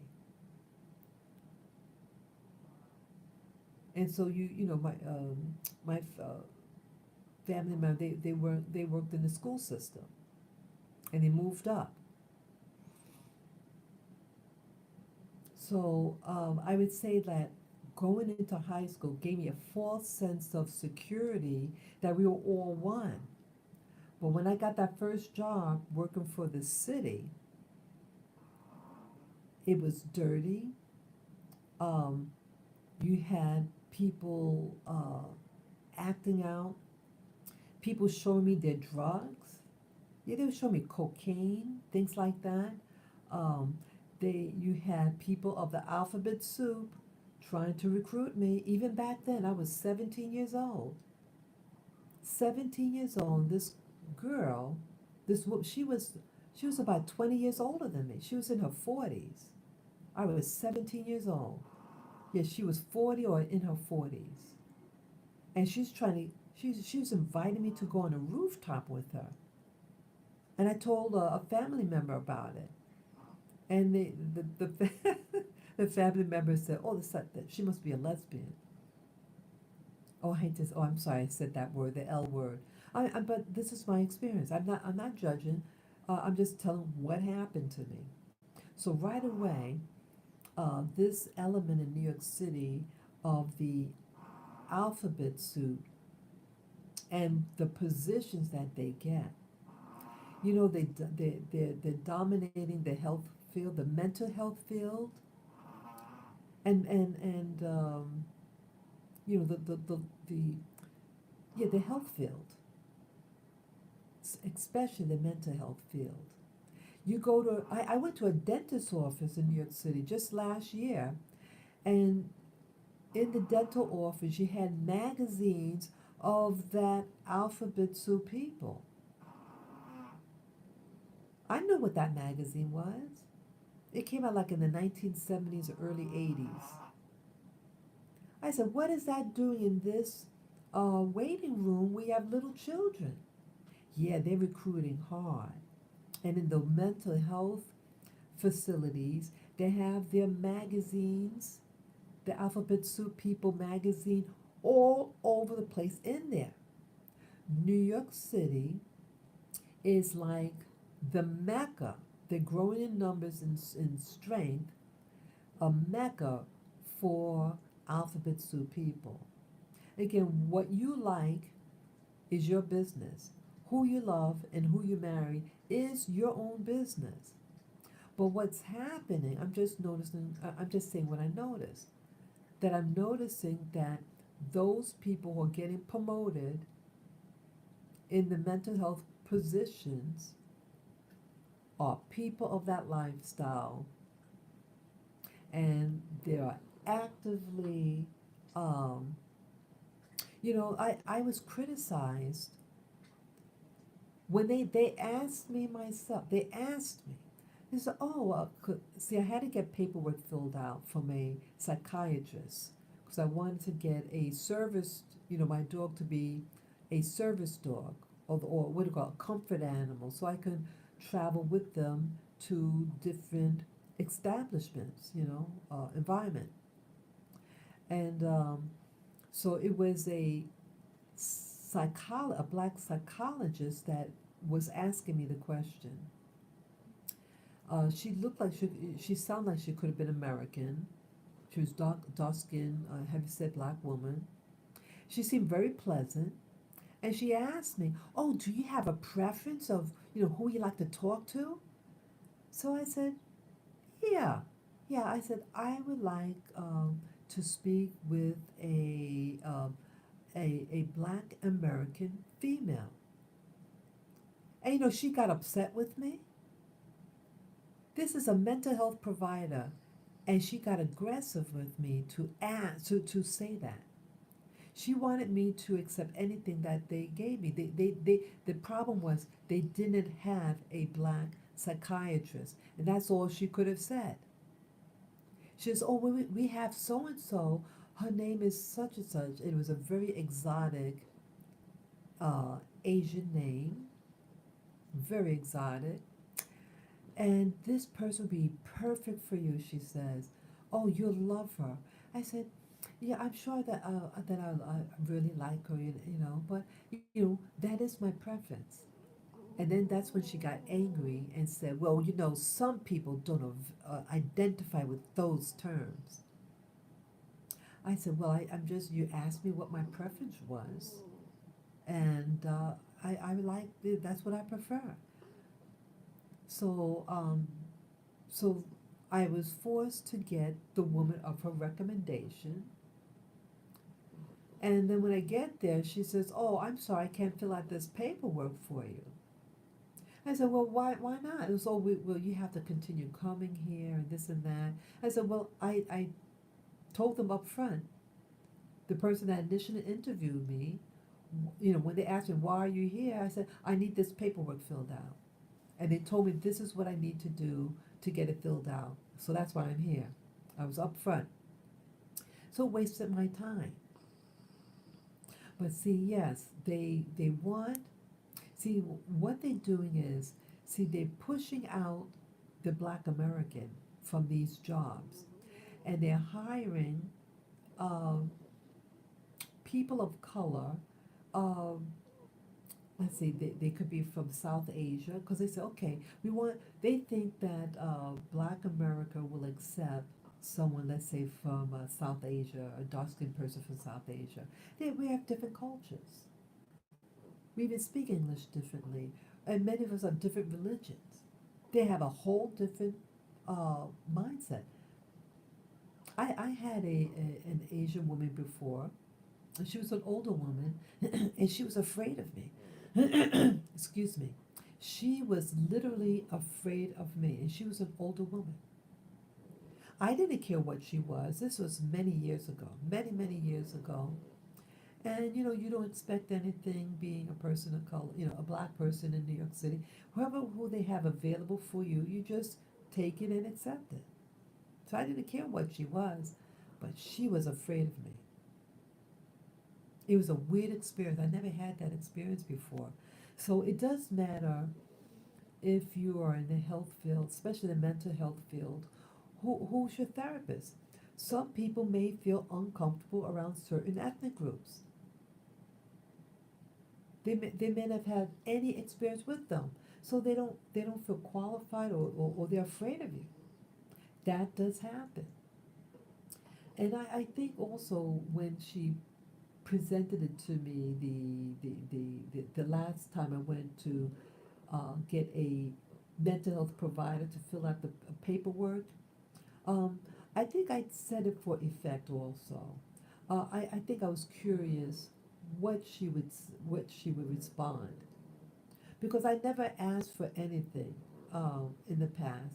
Whoever what was available, you just take. Um, yeah. So also in the mental health field, you have what you call social worker. Uh, there is an overabundance of Black and Hispanic social workers, but it's virtually extinct to have a Black psychiatrist. They limit how many Black psychiatrists, they limit. And this one person I had an opportunity to meet um, made mention that when you go to medical school, they exclude uh, people from Cuba to become uh, psychiatrists or mental health providers. She said specifically Cubans. So they're not even equal on even when you're in medical school, they're going to, based on what you are or your nationality, they're not going to include you in certain areas of specialty. They will exclude you in that training program process. The person was telling me was a Black American woman, a very dark skinned Black American woman. She was in the program, I guess. I think she was a psychiatrist. Yeah, and I'm not sure 100%. She could be a psychiatrist. Um, but yeah, she was hateful. Now, she she was a real. I guess she was experienced colorism too, and she took it out on me. She started to verbally insult me, and I was already traumatized. Yeah, this was a very traumatizing um, time period in my life. And I only went because I thought, hey, you're feeling depressed. Hey, maybe I should go talk to somebody. So I went to the VA hospital in my neighborhood. It was walking distance. And I said, talk to somebody. Well, that was the last time I went there, to see anybody. Yeah. And guess what? Her office calls me to apologize. Oh, we're so sorry. Um, we're sorry. We really want you to come back. They knew that they screwed me. She was awful. So even in America, when a black person goes to and it was just so happened that lady was black, and I think they use a black psychiatrist. I think she was a psychiatrist because it's a black neighborhood. Yeah. So yeah, it's an overwhelmingly black neighborhood, and um, so they, I guess, hey, put a black psychiatrist or psychologist in there. But yeah, she didn't like me, and it's not that many back then. It wasn't that many women in the military. So here I'm a minority within a minority. It's not that many women that are there. It's overwhelmingly men. So here, this woman, dark skin, very dark skinned woman, very obese, and she told me she's married to a white man. Yeah, she told me. I don't ask people about their background, especially back then. This was over 30 years ago. This is quite a while ago. And so you have mental health providers who are affected by colorism and saying and doing bad things against their patients, their black patients who who don't look like them. It was an awful experience. And I tried to get my records from back then to find out the name of the woman. And the records are all gone. They're gone. I said I only went there once, so should it be hard to get my records? Back then it wasn't. It was just about to become computerized. Yeah, they were computerizing the data. So that visit might have been everything done by hand, but still you have to put those records somewhere. That it's missing. The whole record is missing. They said we have no record you ever spoke to anybody here. Hello, people. Hello. Do you hear me? See, colorism also covers when you do something, when you do an attack on somebody, that signified to me that they were protecting her because colorism is colorism, even if it's against another black person. They cover because see, you're doing the program, and again, she's married to a white person, and so they got to protect her. Hello, people. So colorism is something. It's a toxic poison.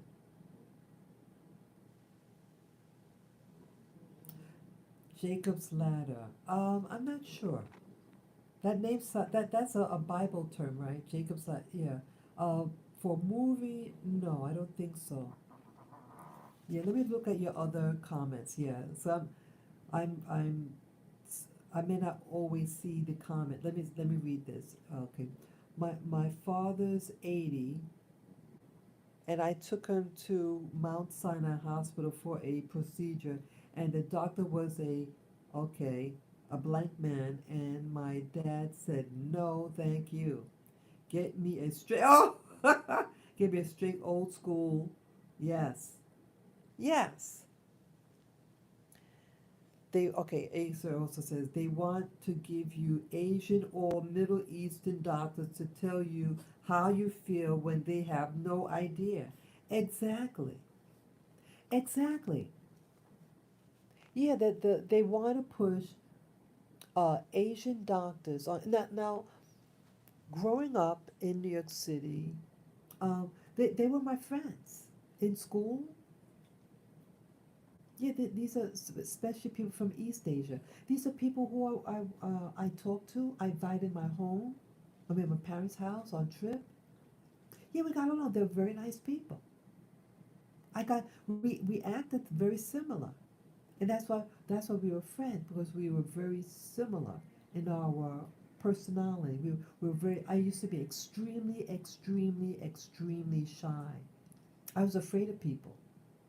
And a lot of Asians, especially East Asians, they also seem to come across very frightened, and so we got along.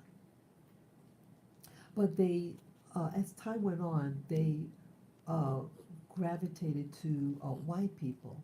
So initially, we hung around with each other, and as time went on, they it seemed as if they learned to favor white people over me. I guess maybe social climbing, but initially we were friends. We got along. They were nice people, but this is part of colorism. See, Asian people they want, many of them want to associate with other white people. And in New York City, it's very rampant. Very rarely outside of Chinatown, when you see an East Asian, you don't really see them with Asian men. You see Asian women with white men. That's what you see. Or let's say they're hanging out. They can hang out with an East Asian person. It's like no one notices that she's Asian. I never heard them say a racial slur to an East Asian female. Never. They're like two peas in a pod. They work together.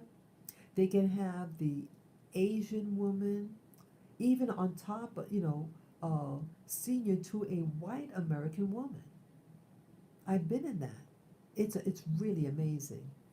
But initially, I was taught that all ethnic minorities are subject under racism. That is not true. That is a lie. In the United States, the richest demographic, and again, this is not to poo-poo anybody. You work hard for your money, you have a right to enjoy your money. But the richest demographics in America are Asians. Asian people are the richest demographics in America. Plus, Asians are the healthiest and live the longest in America. So they're the richest and the healthiest. And who is the sickest in general are black people.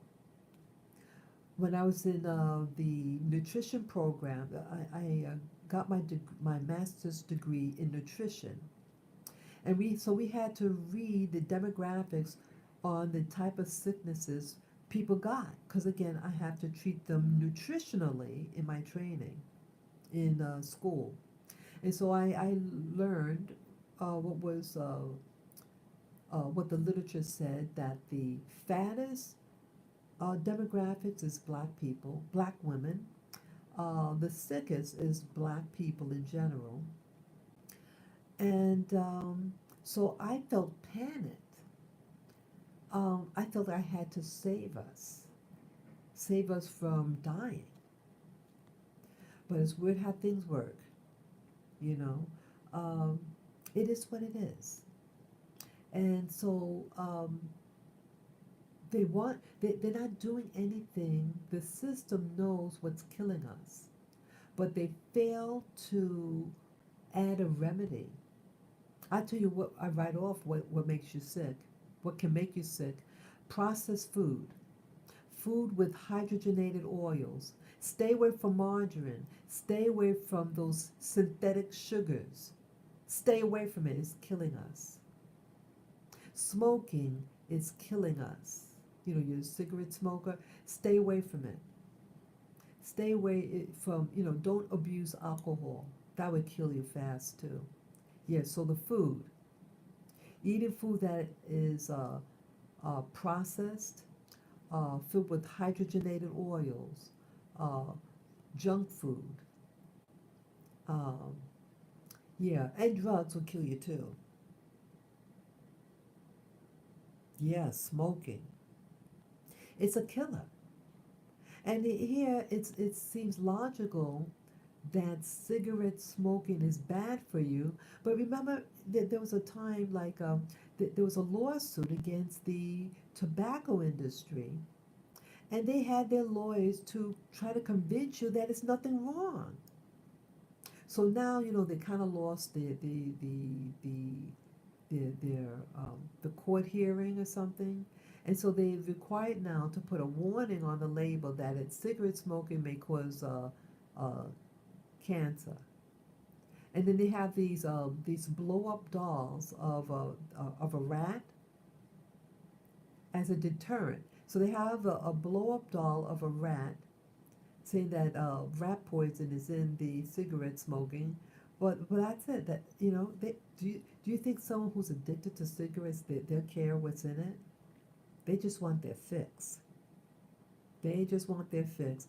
And so now, like what's happened with New York City? New York City is now what they said with Louisiana.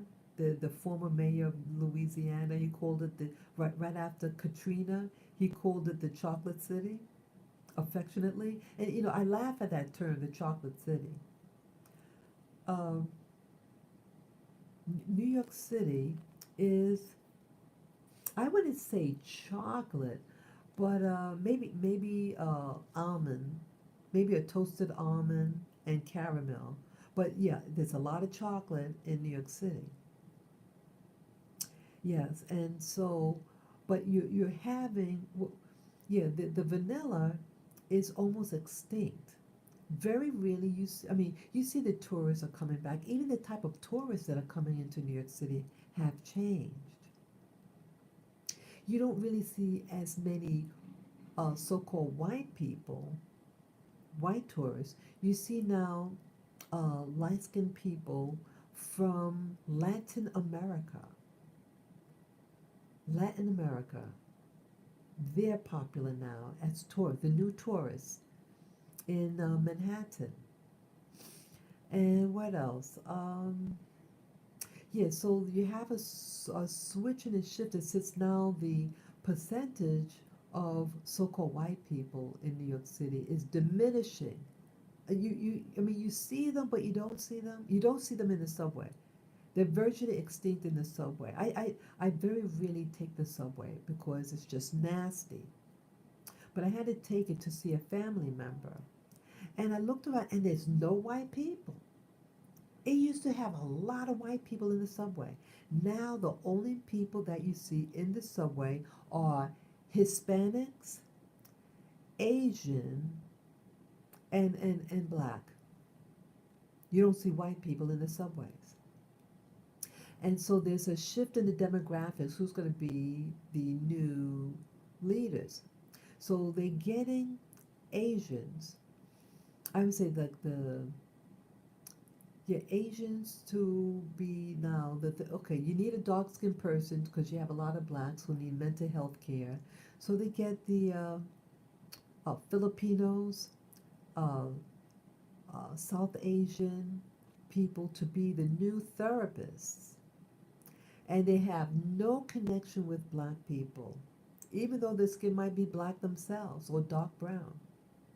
And the East Asian, they have them working more in um, the corporate America. Corporate America. Yeah, I used to work. My last job, I worked as a security guard, and I worked at a bank, at one of the leading banks in New York City. In the United States, actually. Not going to give the name. And this was quite a while ago. This is maybe 19 years ago, 19, 20 years ago. And I had to work at the lobby. At a certain hour, I had to work at the lobby. Um, and so I got to see who they're recruiting. I would see who's being interviewed. And this one occasion, they were a group of women. They were white, half of them were white, and the other half were East Asian looking women. So they could have been Chinese or Korean, things like that. They were very light skinned. And they were working, I think, something with economics.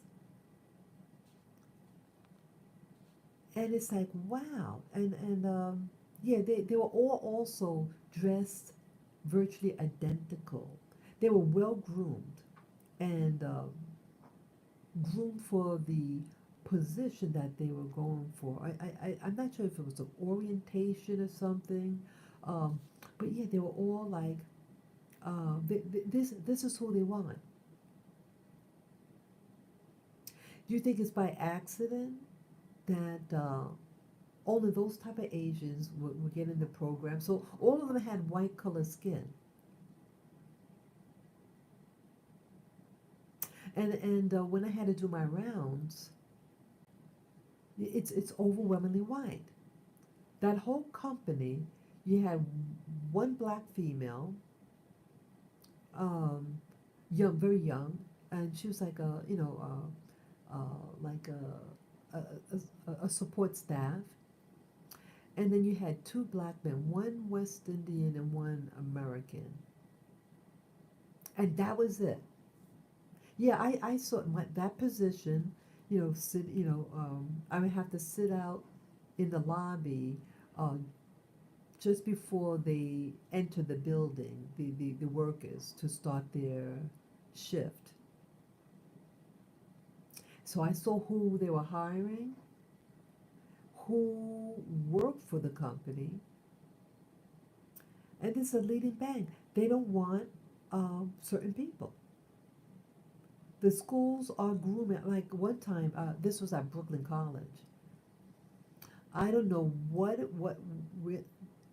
I don't. It was some type of science class. Yeah.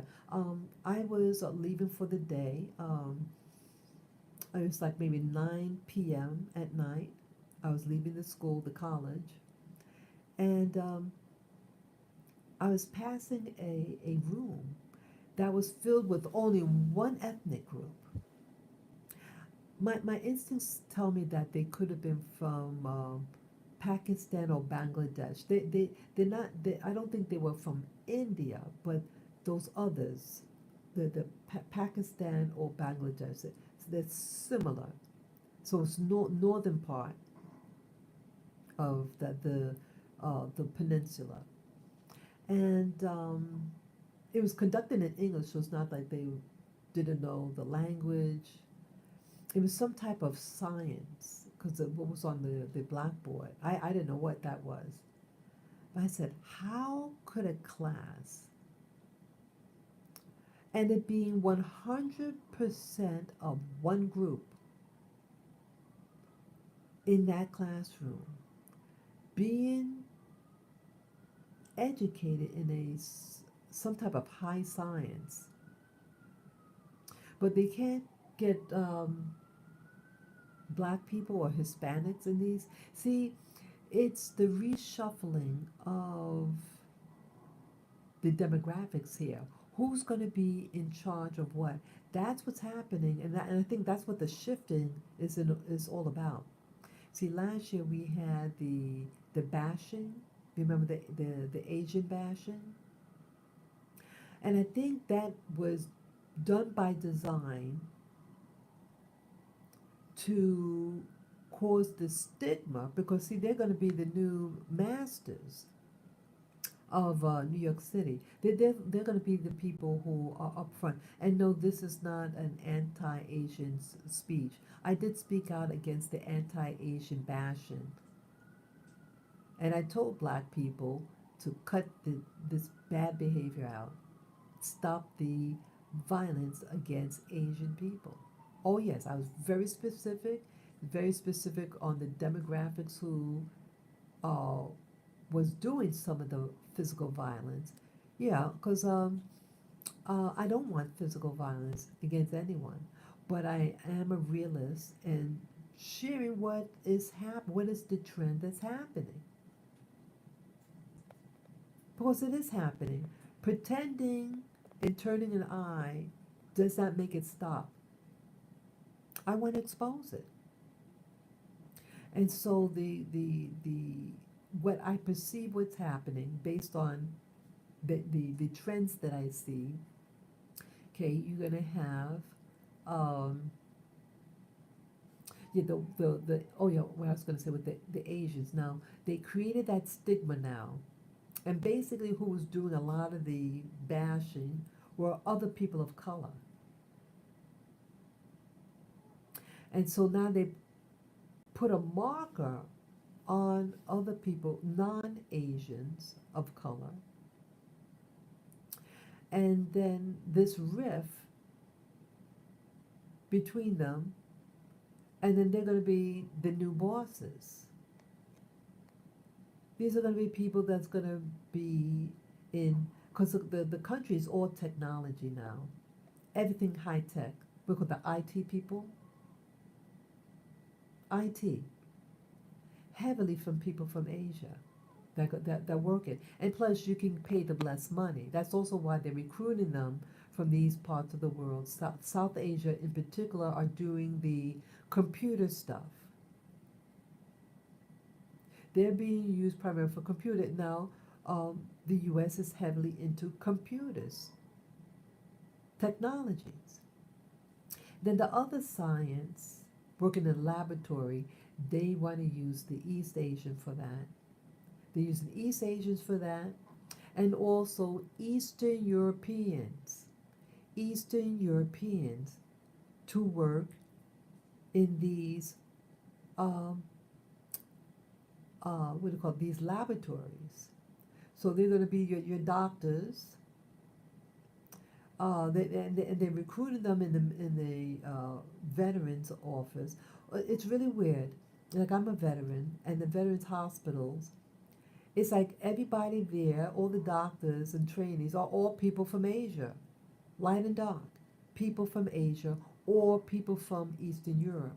Remember I did a video, I think it was yesterday or the day before yesterday, and I mentioned about this video I saw about Ukraine, and that you have um, allegedly the historically black colleges in America are allegedly going to give free tuition from people from the Ukraine. Did you hear me right? Allegedly, the we call it historically black colleges and universities in America are going to bring in the refugees from Ukraine and give them free tuition. Could you believe that? Could you believe that? So, they're rubbing it in your face, Black America. They're going to rub it in your face. So now you're going to be in a school. The schools, the historically black colleges were alternative schools for quality education, because it was very hostile. The other schools, the white schools, were hostile to them. And so they wanted a space for themselves, for them to go to school and not feel stigma. But see, now you're going to be competing for grades with these other people. Now everybody, see, there's nothing wrong to do benevolence to other people. It shows compassion to say, they might be saying we're racial minorities here in this country, and here you're being bullied by this other country. And so we feel sorry for you, and we just want to help you out. I think this is all social engineering to, again, the Americans always seem to do that when it's just a means of keeping the percentages of Black America or Black West Indies or Black Latin America at a disadvantage. And it actively recruits people from lighter regions of the world to compete against you. So again, it's creating colorisms. And usually these people are of a different complexion, usually lighter complexion, or they have straight hair. That's also one of the components of whiteism or white supremacy. But it's to push you out of the job, push you out of the competition. Because now you have to, all minorities have to be protected under the law. But your piece gets smaller and smaller, and they're pushing you out. They're pushing you out, so now it's so hard to get it. So even though you were in the forefront in the Civil Rights Act, you are behind the scene. I mean, you're behind the line. You're in the back of the line of people that you helped. And these people that you helped by creating these laws, um, they're not hiring you. They don't want you in their neighborhood. And I remember I mentioned about the trends that's happening in Africa with Zambia. Zambia is a country in Africa. It's in the southern part of Africa. And you know, they're being pushed out basically in their own country. The China is ruling, trying to rule over these people, and that the native African of that country, um, in certain neighborhoods, they're not allowed in certain neighborhoods. These Asian neighborhoods, and they don't cut your hair either. They don't want to do your hair. See, I see that the African, the native African, um, they're really trusting people in general. The native Africans, especially those of still living as in their tribal system, way of things, they live with the grain of nature. They let you share in their bounty. But the outsider doesn't. They'll acquire, they initially use people, the indigenous people, to teach them how the environment works there. And then they set up shop, and then they push them out. They become the new slave of that land. And they're begging for bread. They no longer know how to get their own food because now the system changed of the method of how they live, because they're cutting the plants down, so the animals die, the fish die, the birds die. The whole system on how they live with the land changed, and they're promising these new groups that are living in Africa now, that basically, in my opinion, that if you follow this new civilization, again, I mentioned that civilization is not an indigenous system of living. It's an alien force. Civilization is a force that is unnatural. Unnatural. And I talked about that synthetic rice. They make it in Asia, synthetic rice, and feeding it to African people because they want them to become plastic like them. Am I speaking right, people? Am I just BSing you? And so those Africans there who want to assimilate, look at them. That they're bleaching their hair, bleaching their skin and their hair. Some are even getting blue contact lenses just to fit into the new creature that is running the show.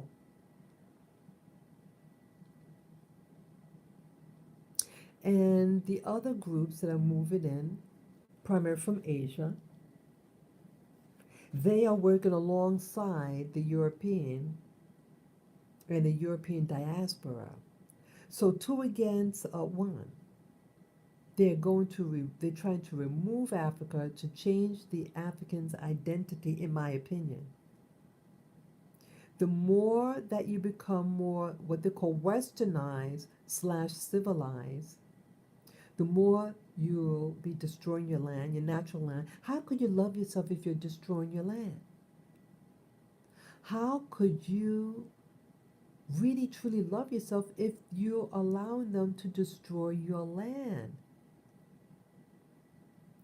And this, we have to be aware. See, when you destroy your land, you destroy yourself. When you put GMO in the food, you destroy your genetics. When you smoke, you're destroying your genetics. When you put GMO in the food, you are destroying your genetics. They want the indigenous people of Africa, they want them to become synthetic people so that they can get rid of them or use them for a new function. It is horrible what I see happening. I mean, I'm watching so many videos now about Africa. I never did in the past. I knew nothing about Africa. I've been in the military, I've been to Egypt. Even North Africa has a completely, um,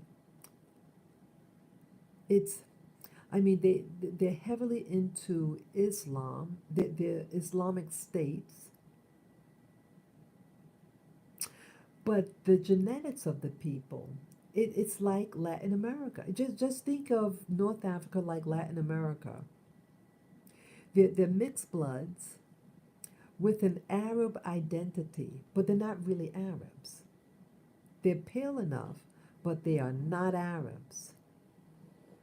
And there is conflict at times with the darker skinned people there. Yeah, there are black people in North Africa. They're slightly, some of them look a little different, but yes, they are black people in North Africa. And what happens, what I saw what happens in Egypt, you have these tour guides. And they, in Egypt, out of North Africa, I would say Egypt is the darkest of North Africa in their complexion. But you do have lighter skinned people there. And you have this tour guide, and he's an indigenous Egyptian who were black people. And they had chased off, they saw that that people wanted to utilize the darker skinned guy, the black Egyptian, because I guess maybe they felt that he was more genuine or whatever. But he was chased off by two lighter skinned Egyptians slash Arab. See, when the darker skinned North African starts to prosper, the lighter ones don't want them to make money and they chase them off. That is awful. And that's Africa for Africa is Africa, but it has its history. And so you have a people that they don't really know what they are. They speak Arabic. You look at the body types of the people. The body types of the people is very, at least the women are very African, but they're very pale. But they have an African body. But the mindset, you know, it's like the women there, they really don't have any rights. What they did in in North Africa, and it is colorism in North Africa. Who do you see on the news? They don't show a darker skinned person. They show a lighter skinned person to give the news. Yeah, I went to Egypt before, and they're dark in color. I mean, they were like they were like a brown, like similar to my complexion, a brown color. But you do see ebony skinned people, and of course you see some lighter skin. But the bulk of the people that I saw were all brown. But who do you see on the news? This is colorism. This is a form of colorism. And I think the people who formed the religions, the Abrahamic religions, and I made mention of the dragon race or whatever, the reptile races that I think, formed the religion. What is it like in the what do you call it, the first few books of the Bible, when they talk about the creation of man and everything. Well, who do you think is doing the genetic altering? Because that's what the Genesis is all about, genetic engineering. And that this God said, I'll have you, you'll be my God, but if you worship me. This is about the dragon races, and they genetically altered the genes of the traditional man. Who is the traditional man but the African? And then he tweaked it. And I think they did two major tweaks. No, maybe three.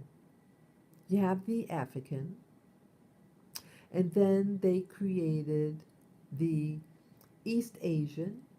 No, I'm sorry, the South Asian. Because they allegedly are mixed with the Aryan race. The Aryan race, they claim, comes from South India.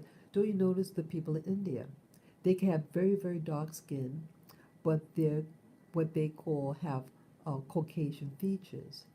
And then the next genetic tweak was what we know as the East Asian, like people from China. Look at their features very closely.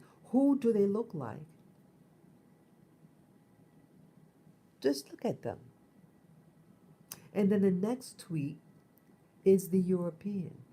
So they did the stages, the reptile did it in stages to alter the natural man so that they can do, because I guess that they're planning on doing a major, major change on the planet. Yeah, I believe that the darker races were all over the planet. They're all over in the Pacific Islands. I lived in the Pacific Islands. The first people there are very dark skinned. The people in Australia, look at what they look at like the indigenous people there. Look what their color is. Look in South Asia or Southeast Asia. What do those people look like? Look at Africa. This was a black planet, and then it had been hijacked. And the reptiles, I believe, or maybe some other, some group, tweaked with the genetics, and this God of the Bible said, you worship me and I'll be your God and I'll protect you. In essence, God is saying, I want to hijack this planet and I'm going to have you rule over it. Isn't the people, the ancient Hebrews, aren't they, according to the scripture, the ancient Hebrews, aren't they the agents of this so-called God? And do they not do very well on this planet? Do they? Again, I didn't write the book. I didn't write the story. I'm just going what is written in their scriptures. That some being came down and said, hey, I have a deal for you. You do what I tell you to do, and I'll give you this piece of land. What about the people who's already living on that land? They were doing very, very well. Who was living in what they call Israel, or it used to be called Canaan, the land of Canaan? Remember? What did the people look like? What they had grapes. Remember, in their word, in their Bible, it said the grapes were so heavy that you needed several people to carry it. The grapes were that big. They were horticulturalists. They were food people. They knew how to plant things and have it grow. So what happened?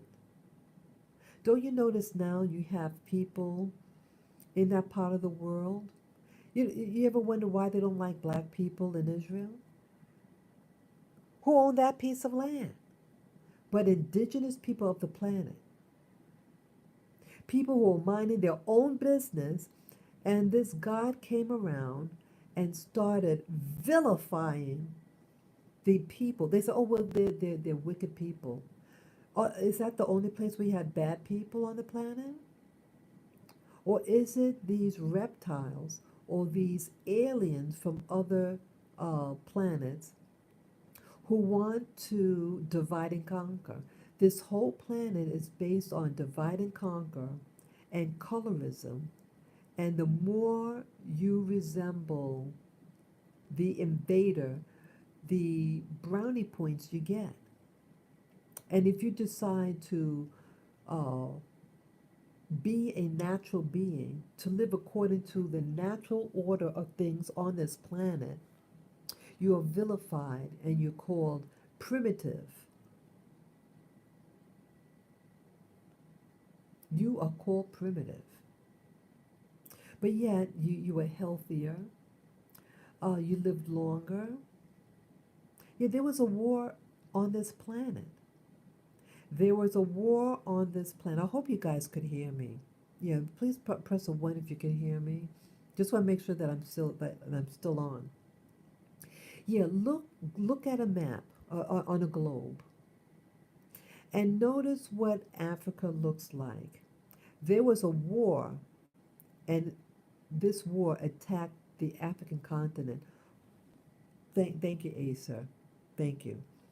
Don't you notice when you look on the continent of Africa, don't you notice the very north is all brown? There's all sand. It's all sand.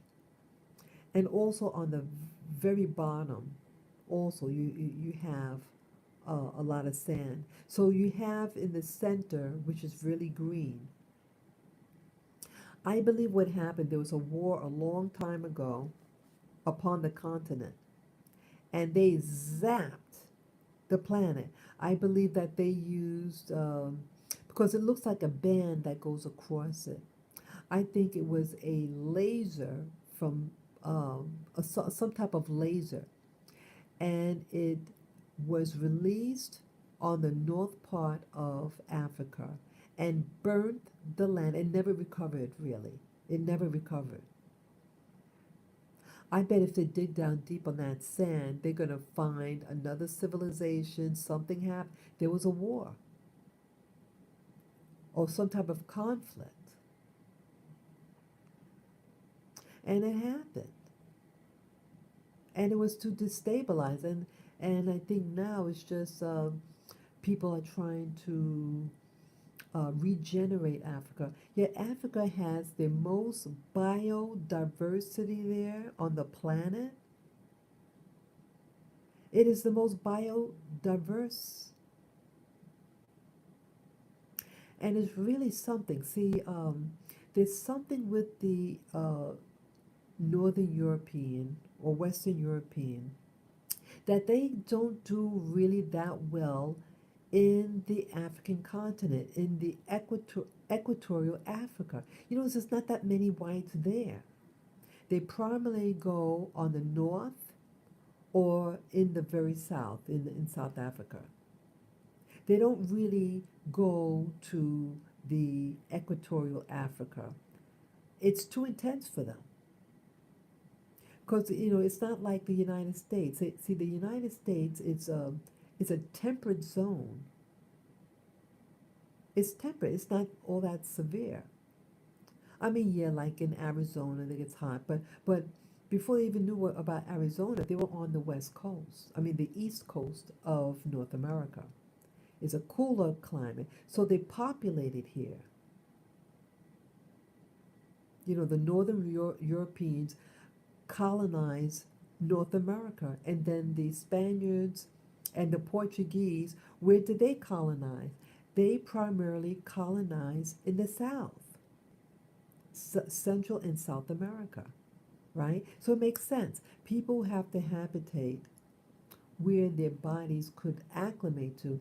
the Northern European, doesn't acclimate very well in certain parts of Africa.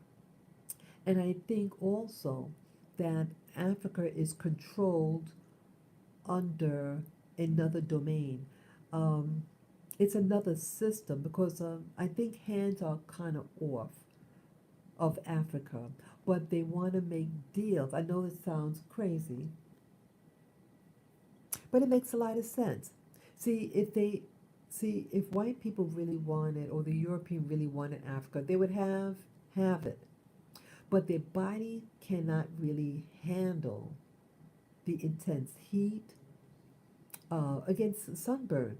You have a high number of people getting skin cancer who live in Australia. Did you hear about that? There's some parts of Australia it's really, really hot. It's the tropics. And they have a high number of skin cancer. Where do these people primarily come from? They come from Northern Europe. They come from Ireland and Britain, primarily. But now they're getting other groups that live there too. So the same with Africa. The bodies it's not designed for that hot weather. But you need a mediary group. And so you create the Arab. And I was told that the word Arab meant something like a mixed group. They are a Creole. And the other group they're getting now is Asians. And they're coming into Africa, and they're going to they're having a lot of ties with China in particular. And China's supposed to be helping with the roads. I don't think that people really have a choice. And they're being pushed into this direction. And they're being mistreated, the African people, the black Africans there. Yeah, it's a takeover. So you get a group in the middle, Asia, to do the dirty work for you, because the their bodies cannot handle the heat and the what do you call it? The flies that what do you call it? The mosquitoes, because they have give you dengue fever, malaria, and Europeans don't want that. Yeah, and those diseases are it's very. I had a tropical disease before. I had a dengue fever. It is not a happy camper. You get a very high fever, 105-degree fever, and other ailments. It's horrible to have. You can die from malaria. You can die from dengue fever. It can happen. Yeah, and it doesn't mean that you're not intelligent. A mosquito bite you, who has it, you'll get it. You will get it. So this mediary group is being utilized to topple over um, places on this planet, like in the U.S. Canada already went through the chain. Canada is victim to this. Canada. And I talked about this about 5-6 years ago. Yeah, that's why Canada was pushed into doing these mandates. Their houses, the average Canadian, they can't buy a home anymore. Because they had this special, the president of that time had a special deal with certain parts of Asia, that you have a new nouveau rich in this part of the world, and they were given permission if they have, oh, I forget how much money. I forget if it required them to have $1 million, but they had a large sum of money, and that they allowed them to come in, start businesses, or buy property. Um, and they thought to help their economy. No, it wasn't to help their economy. It was to take over. They bought out the presidency. They bought out the presidency in Canada. And now, pretty much, Asia owns Canada. Well, the same thing is being done in North America with the current administration. The current administration is was bought out.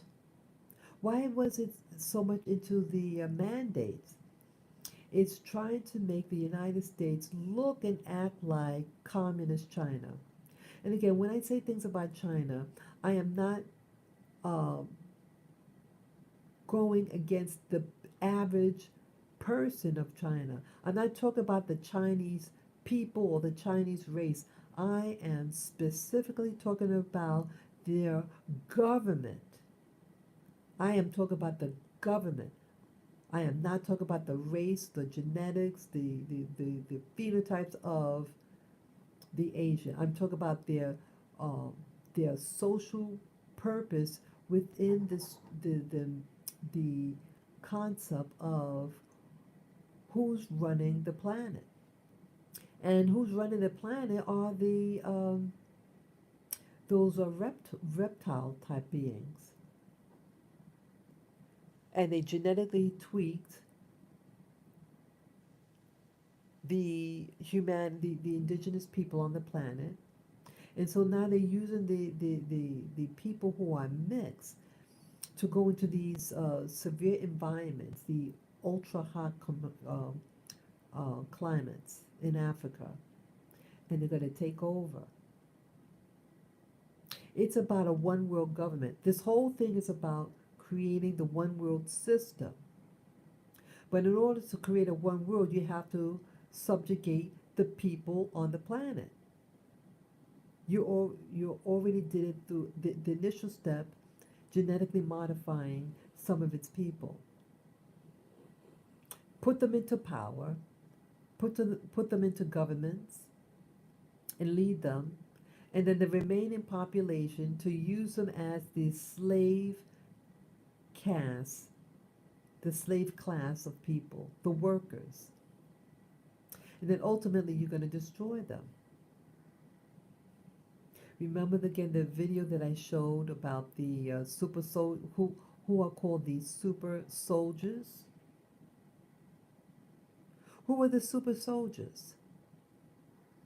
These are two European men who went through a trauma, the MK Ultra traumatization. And they're really like mercenaries. They're really used as mercenaries. And one of them had information regarding uh, the future trends in America. And he specified they're going to create a race war and to stress out Black Americans and force them to want to move and go into Africa. And once they're in Africa, they were either, this is what he's saying, and so far he's been correct about it. He said to send them there and ultimately to destroy them. He mentioned about the wells. They're going to put this genetic warfare, this component in the drinking water, in the wells. The people will ingest it, but only the blacks will die from it or get terribly sick. But it will not hurt the white population. Why do you think with this past 2 year, why they wanted to put that thing up your nose? They're getting genetic samples. They're getting your genetics, studying it, and maybe putting something up there that could hurt you. But in the meanwhile, get your genetic samples. Why is it so necessary? You could just do the one that you spit in the tube, right? No, they want to put a probe up your nose, get your DNA samples. Since now most people on the planet had it done, right? So now you have a library of people's genetics by regions. Don't you think they could put a bioweapon in the water or in your food?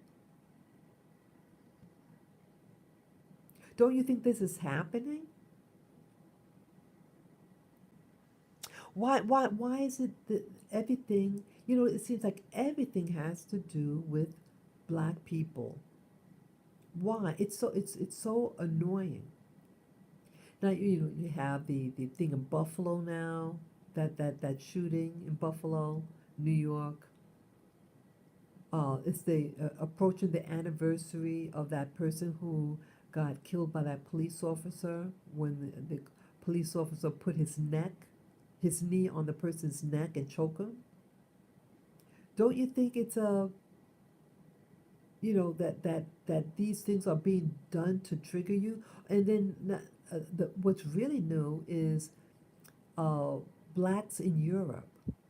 Primarily, these are African people who are going to colleges in Europe, in Eastern Europe, and now they're saying, "Oh, we're going to this this conflict is happening, and we've been discriminated against. We're not allowed to leave with our passport."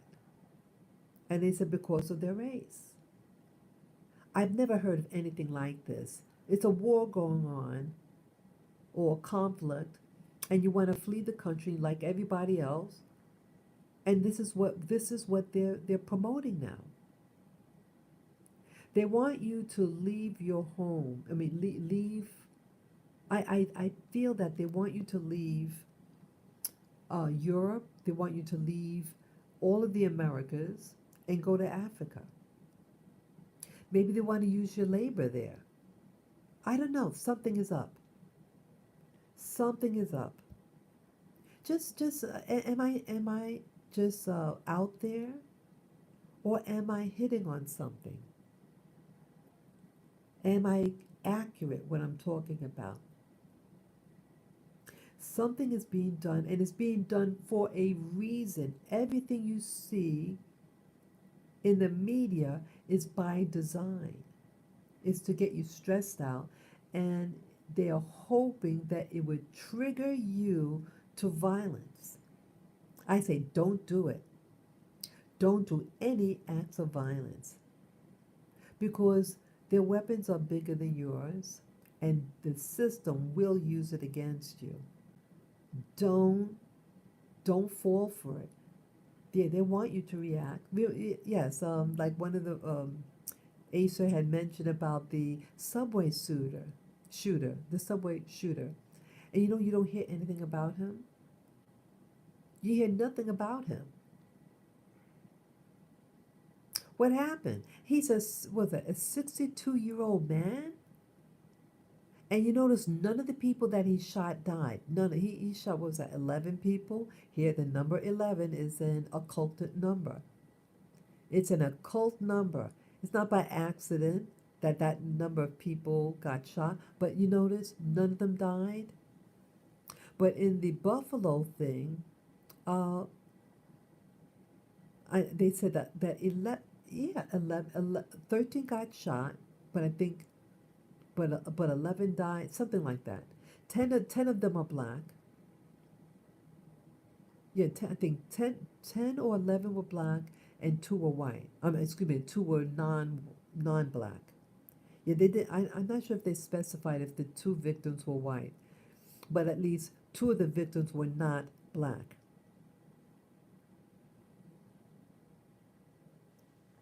Yeah, if you notice now with any of the shootings that are being done, start noticing the numbers that they say, the number of people, casualties. Start counting. How many of them got shot? How many of them died? How many were, what are they wearing? What is the uh, shooter wearing? What is the time? Like like the Buffalo shooter. It took them 3 hours and 33 minutes to get to that location. Is that by accident? Start noticing time. How long something took. What month it occurred. The different mathematics behind different events. And it's not by accident 5 years ago this month was a major incident. About 23 people were run over in Times Square. 23 people were run over by a car in Times Square. Why you have all those pillars in Times Square and other parts of New York City was because that incident. He went on the sidewalk and started running down people. He was a guy from the Bronx. He was American and he Hispanic and a dark-skinned Hispanic fellow. And he was in the Navy. He was in the military. And it said that when he came back, hear this again, people, you're going to hear a different thing. When he came back from the military, he was not the same. You're going to hear that a lot. They're going to try to criminalize, well, not criminal, but yeah, I guess you could go criminalize. Sorry, running low on batteries here. They're going to try to make it look like all people who are veterans or serving in the military are potential terrorists. And they're going to maybe put a lockdown on you. Okay? This guy, 5 years ago this month, he ran over people. And surprisingly, out of all the people who ran over, only one person died. How is that a likelihood? You're running over people with a car and only one died? I mean, I don't want anyone dying. Don't get me wrong. I mean, I don't want anyone hurt. But how is that possible? How is that possible? You're using a vehicle and you're speeding on Times Square trying to kill people. And then in the end, it said that he said he heard voices. Where did these voices come from? Could these people in the military be what they call, when you go to boot camp, you have to get these shots in your arm. And I'm wondering whether, what they have in the shots.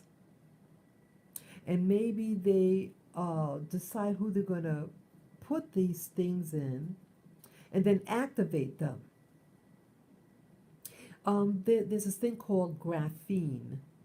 Graphene is a superconductor. Look it up, the term graphene. Pencils are made out of a type of graphene also. But graphene, it's a superconductor. And the high technologies utilize graphene to serve as a antenna. It's a communicator. It sends and receives frequencies. Well, maybe some of the veterans, they put this graphene or these things that could be used as a super antenna that's in their bodies. And then they can activate them remotely using various devices. And I think that's what happened, because his friend said he was a good person. And then when he came back from the military, that he changed. You're going to start hearing this. Yeah, because remember, they were frightening the current people who are serving in the military. They said, if you don't get that thing in your arm, we're going to give you a dishonorable separation. When you get a dishonorable separation from the military, it excludes you from many civilian jobs. It's horrible. And it's horrible to force people to put something in their body and you don't even really know how it's going to work. They know how it's going to work.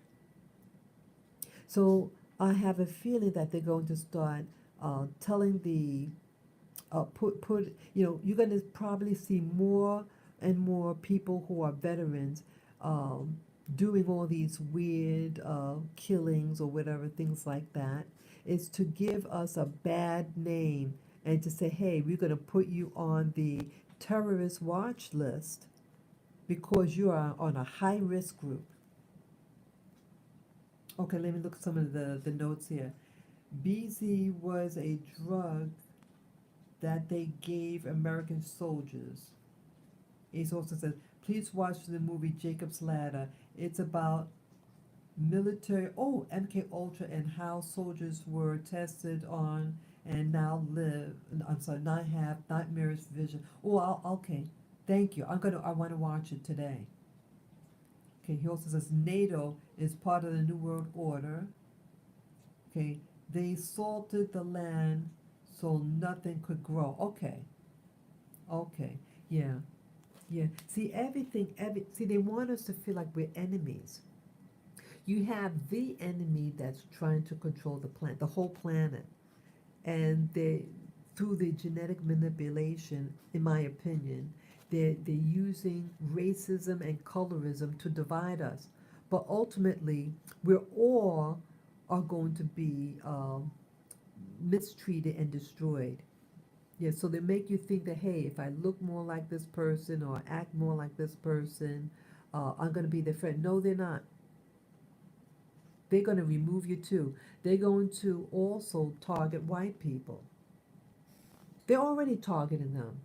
That guy that did the Buffalo shooting, they targeted him. He's only 18 years old.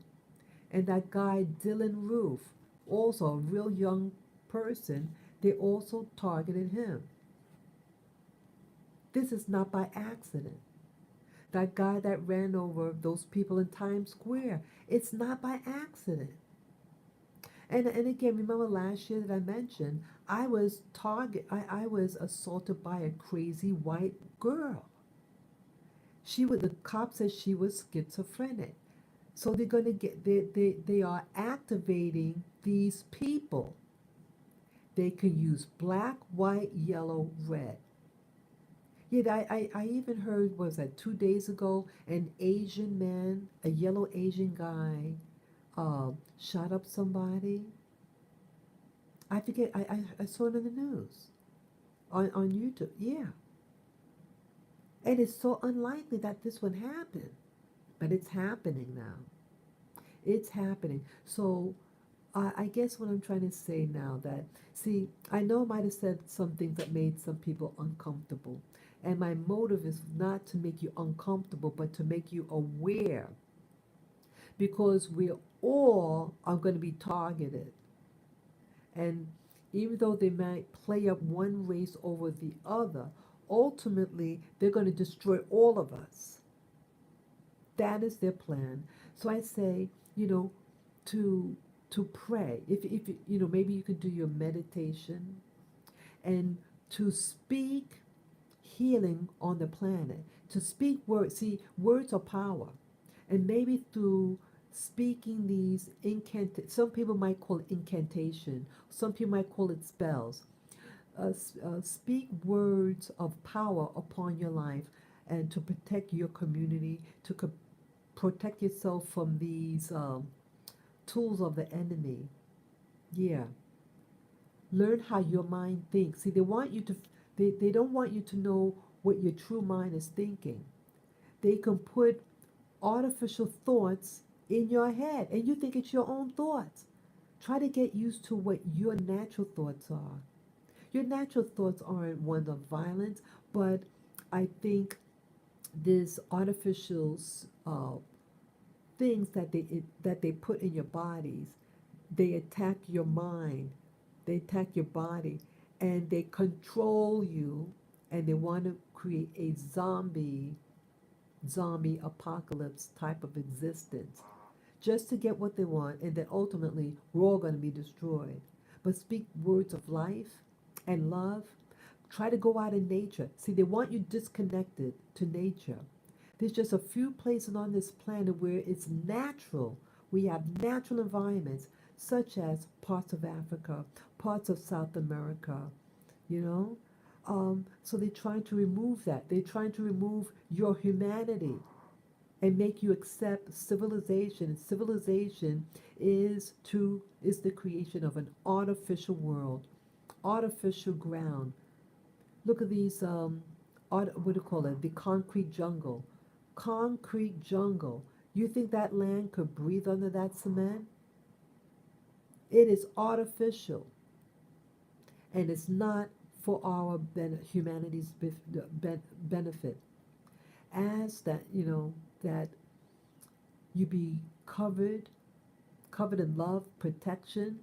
And if this is a reincarnation cycle, ask your creator, I don't want to be reincarnated into this nonsense here. And go to the creator, the created system. This sucks. This this wheel sucks. And they're making more and more movies regarding this parallel world, the reincarnation world. I wish I could remember the movie. I just downloaded it 2 days ago. And it's a blend of these two movies, the um, the Jason Bourne series. People are going to have these skills, they don't know where it came from, and people are not going to remember who they are. Yeah, they're messing with your minds. They're messing with your humanity. Take back your humanity and say no to colorism, to hatred of all forms. Say yes to nature and the natural order of things. Yeah. So thank you again, you guys and gals. I appreciate the things that you shared with. Yeah, I want to try to remember that movie you said. What's it? Jacob's Ladder. Okay. Yeah, I know you mentioned something else. Yeah. If you could write that other thing down, you said Jacob's Ladder, and there was something else you wanted me to look up. Yeah, something you wanted me to watch. Oh, okay, yeah, yeah. Thank you for reminding. You said email. Yeah, okay. I have to check my email now then before my batteries go out here. Thank you again. Okay, I'm going to look up my email and Jacob's Ladder. Thank you again for sharing. Each one teach one. Write your comments below if you want to, or email me. Um, it's called spiritofazalea@gmail.com. Yeah, that information is in my about page if you want to contact me and share information. Yes. Like to know your thoughts, your constructive thoughts and everything. Peace, love, and joy. Stay safe and sound. Thank you again. Yes, thank you. Thank you, Asa. Bye bye.